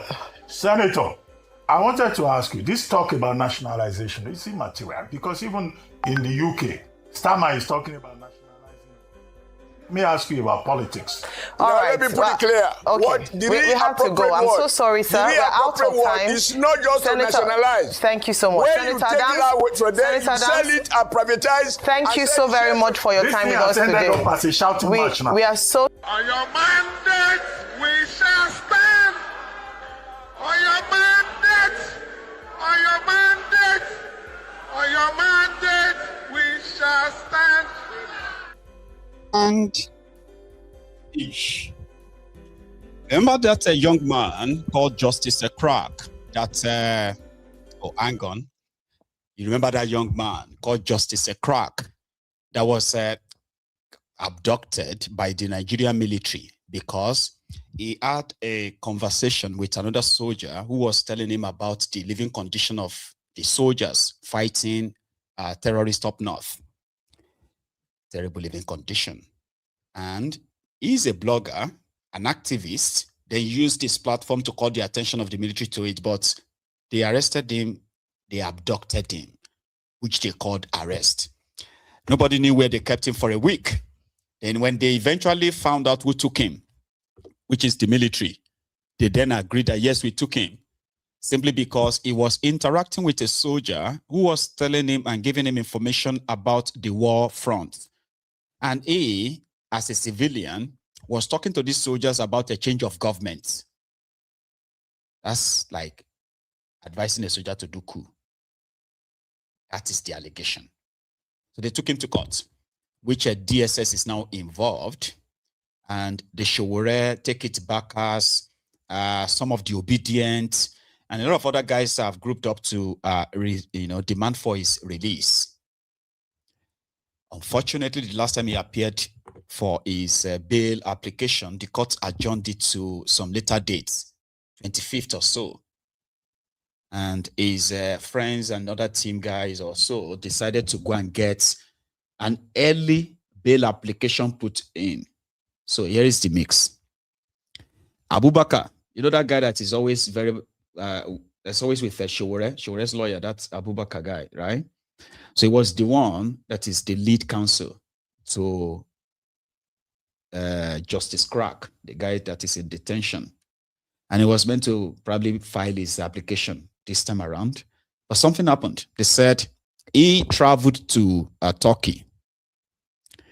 And somehow before he returned for this bail hearing, he realized that there's another lawyer who is now saying he's going to take over the case. The confusion then was, he said he wasn't briefed. So rather than push for the bail application of this young man, he withdrawn from the case entirely.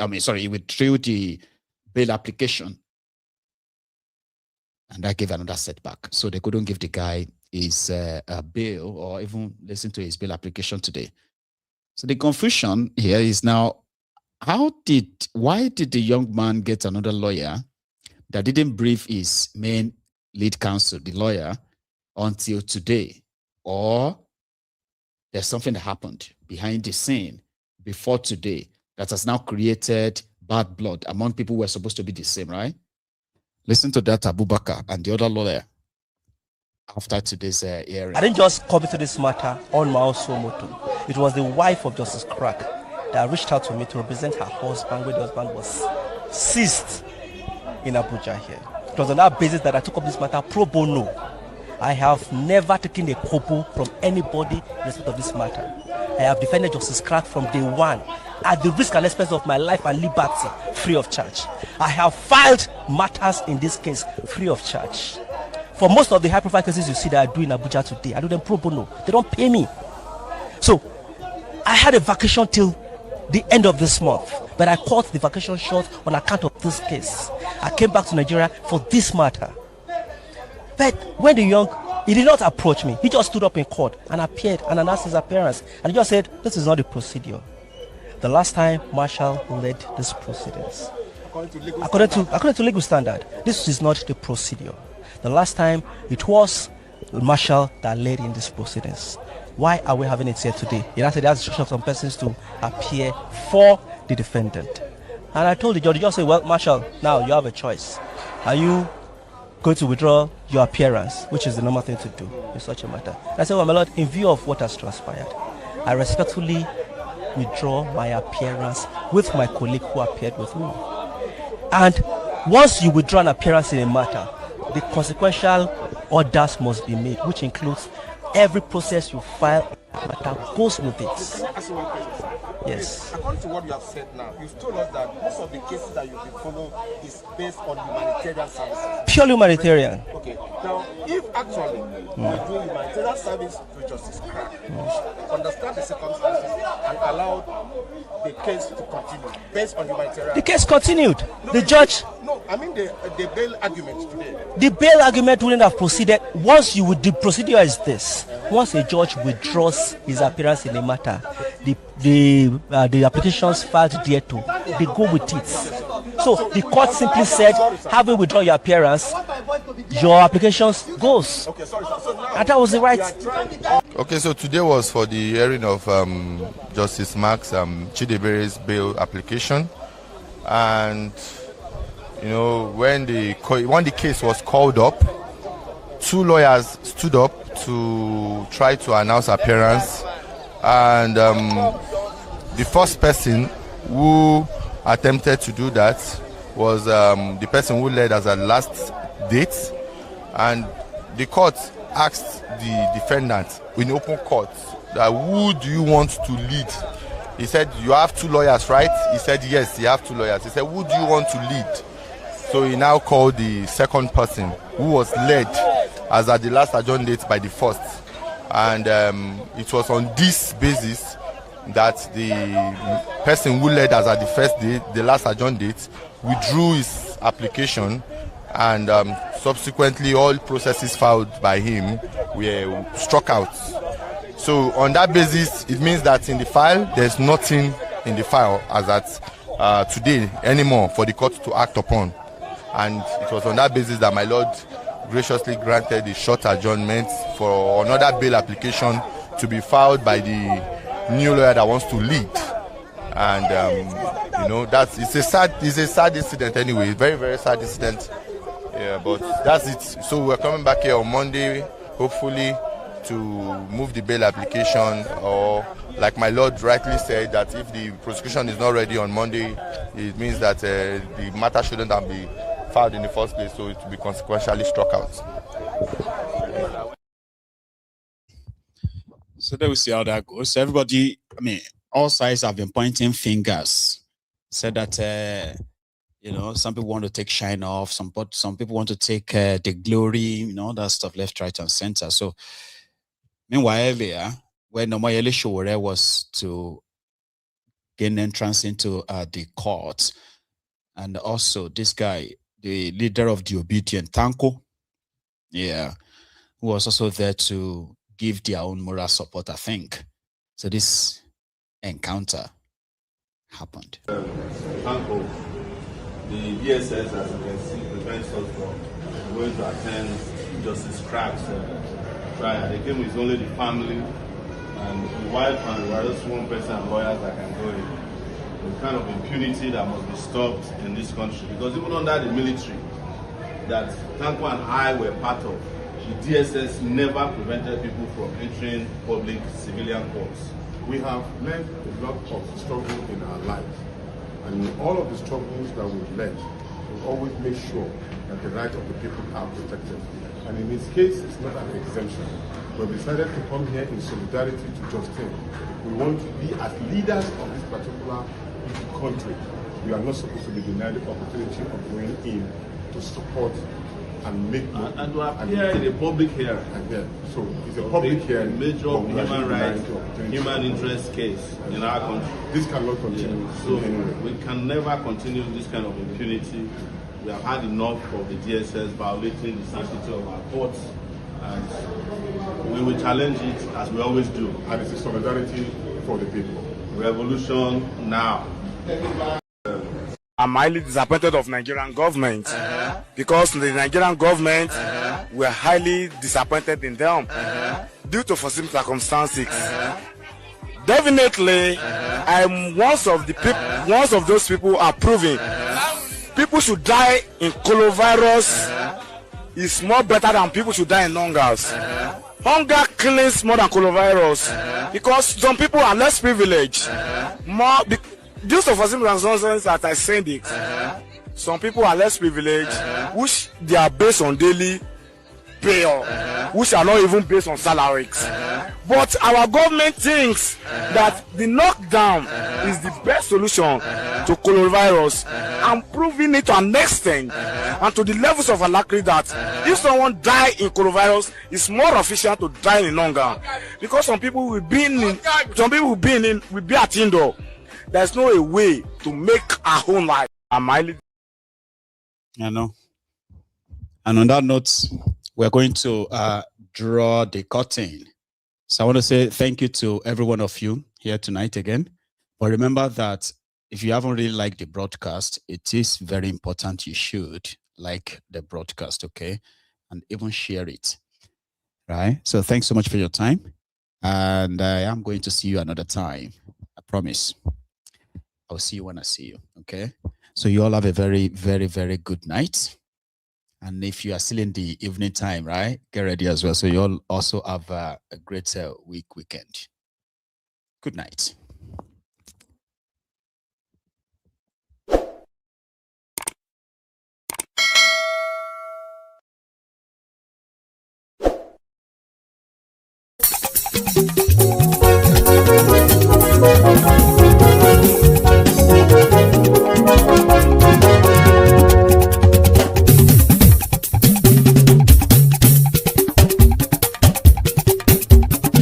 Mayegun làwa mọ̀ làmọ̀ tó dòdòdò. Mayegun Diary, Mayegun number one. Máyégún làwa mọ̀ làwọn tó jódodo. Máyégún dáyàrí náírà nọ́mbà wán. Máyégún ti dé o ọ̀rẹ́ ara ìlú. Máyégún dáyàrí náírà nọ́mbà wán. Lórí Facebook lórí YouTube. Máyégún dáyàrí náírà nọ́mbà wán. Gbogbo bó ṣe ń lọ ni Máyégún já wa sí. Máyégún dáyàrí náírà nọ́mbà wán. Àṣírí ọ̀jẹ̀lú kì í bò níbẹ̀ o. Máyégún dáyàrí náírà nọ́mbà wán. Bó bá ṣe eré àní Máyégún máa wí. Máyégún dáyàrí náírà nọ́mbà wán. Ó sì tún ṣe eré wàá gbọ́ níbẹ̀ o. Máyégún dáyàrí náírà nọ́mbà wán. Máyégún dáyàrí pòlítíkò. Máyégún dáyàrí náírà nọ́mbà wán. Godfatherism kò sí lọ́rọ̀ Máyégún. Máyégún dáyàrí náírà nọ́mbà wán. Ẹ farabalẹ̀ sẹ́ o kẹgọ́rọ̀ lẹ́nu o. Máyégún dáyàrí náírà nọ́mbà wán. Àní Máyégún làwa mọ̀ tó dódòdó. Máyégún dáyàrí náírà nọ́mbà wán.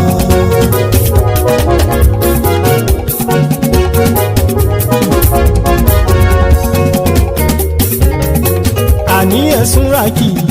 Máyégún ti dé. Máyégún ti dé.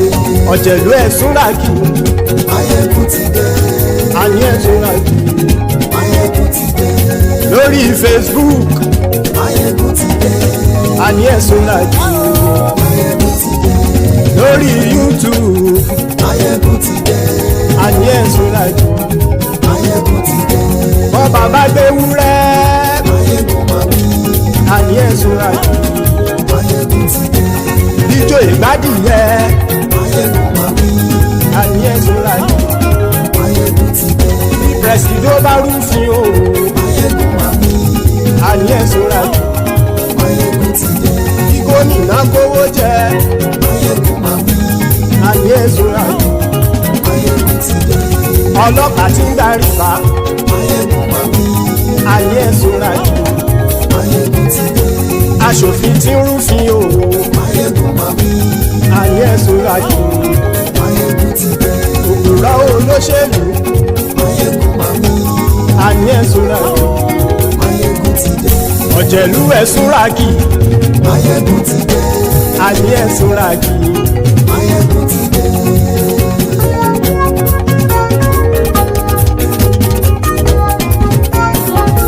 Máyégún ti dé. Gbogbo ọ̀jẹ̀lú ẹ̀sùn ràkì. Máyégún ti dé. Gbogbo ọ̀jẹ̀lú ẹ̀sùn ràkì. Ṣùgbọ́n ní bá ti ṣe èyí tó yẹ kí wọ́n ṣe, ọmọ bá dèrò ní fi wọ́n níran o. Máyégún ti dé. Gbogbo ọ̀jẹ̀lú ẹ̀sùn ràkì. Máyégún ti dé. Gbogbo ọ̀jẹ̀lú ẹ̀sùn ràkì. Ṣùgbọ́n ní bá ti ṣe èyí tó yẹ kí wọ́n ṣe, ọmọ bá dèrò ní fi wọ́n níran. Wọ́n fowó bẹ́ẹ̀ o. Máyégún ó sọ pé wọ́n ò bẹ́ẹ̀. Wọ́n fowó bẹ́ẹ̀. Máyégún ó sọ pé wọ́n ò bẹ́ẹ̀. Oníkanṣá ti ṣe èyí tó yẹ kí wọ́n ṣe fáwọn ará ìlú tó gbé wọn débẹ̀ o. Máyégún ti dé. Gbogbo ọ̀jẹ̀lú ẹ̀sùn ràkì. Máyégún ti dé. Gbogbo ọ̀jẹ̀lú ẹ̀sùn ràkì. Ṣùgbọ́n ní bá ti ṣe yìí tó yẹ kí wọ́n ṣe, ọmọ bá dẹ́rọ̀ ò ní fi wọ́n níran. Kì máa yí ṣe eré, ọ̀rọ̀ yìí kì í ṣe ẹ̀fẹ̀. Kì máa yí ṣe eré, ọ̀rọ̀ yìí kì í ṣe ẹ̀fẹ̀. Ẹni bá ti lè lẹ́bọ̀ lẹ́rù o, ọmọ bá dèrò kàṣàyè tú wọn síta. Máyégún ti dé. Gbogbo ọ̀jẹ̀lú ẹ̀sùn ràkì. Máyégún ti dé. Gbogbo ọ̀jẹ̀lú ẹ̀sùn ràkì. Ṣùgbọ́n ní bá ti ṣe yìí tó yẹ kí wọ́n ṣe, ọmọ bá dẹ́rọ̀ ò ní fi wọ́n níran. Tẹnitẹni ọmọ Máyégún ọ̀rẹ́ ara ìlú mọ̀mọ́ ni. mo fọlọ́run ṣọ́ ẹ̀ bá kìlẹ́bù lóòótọ́ olódodo ìlú ọ̀tá ìlú mọ̀mọ́ ni ìwọ ṣá máa ń ṣọ́ra kò sì mọ́ bẹ̀rù bọ́tà ń lè rí bóníṣègùn lé káwọn mọ̀mọ́ fi ṣera wọn ni ó ti dẹrùn tí wọn ò gbọ́dọ̀ sè mọ́bẹ̀. èèpo ọ̀bọ̀lọmọ bá dérò tàjẹ́ ò gbọ́dọ̀ jẹ́ ó ti dọba lórí àbínú ẹni kò sì mọ́ fòyà àìsíwọ́lu ní ẹnìkẹ́ ìgbódì ẹyin lábàrá o ó kó ẹni tó bá dán o àkàmù máyé ó ti dé gbogbo ọ̀jẹ̀lú ẹ̀ túnra kì Mayegun ti dé gbogbo ọ̀jẹ̀lú ẹ̀ túnra kì o ẹni bá ti ṣe yìí tó yẹ kí wọ́n ṣe ọmọ bá dèrò òní fi wọ́n níran o. Mayegun ti dé gbogbo ọ̀jẹ̀lú ẹ̀ túnra kì Mayegun ti dé gbogbo ọ̀jẹ̀lú ẹ̀ túnra kì ṣùgbọ́n ní bá ti ṣe yìí tó yẹ kí wọ́n ṣe ọmọ bá dẹ́rọ̀ ò ní fi wọ́n níran.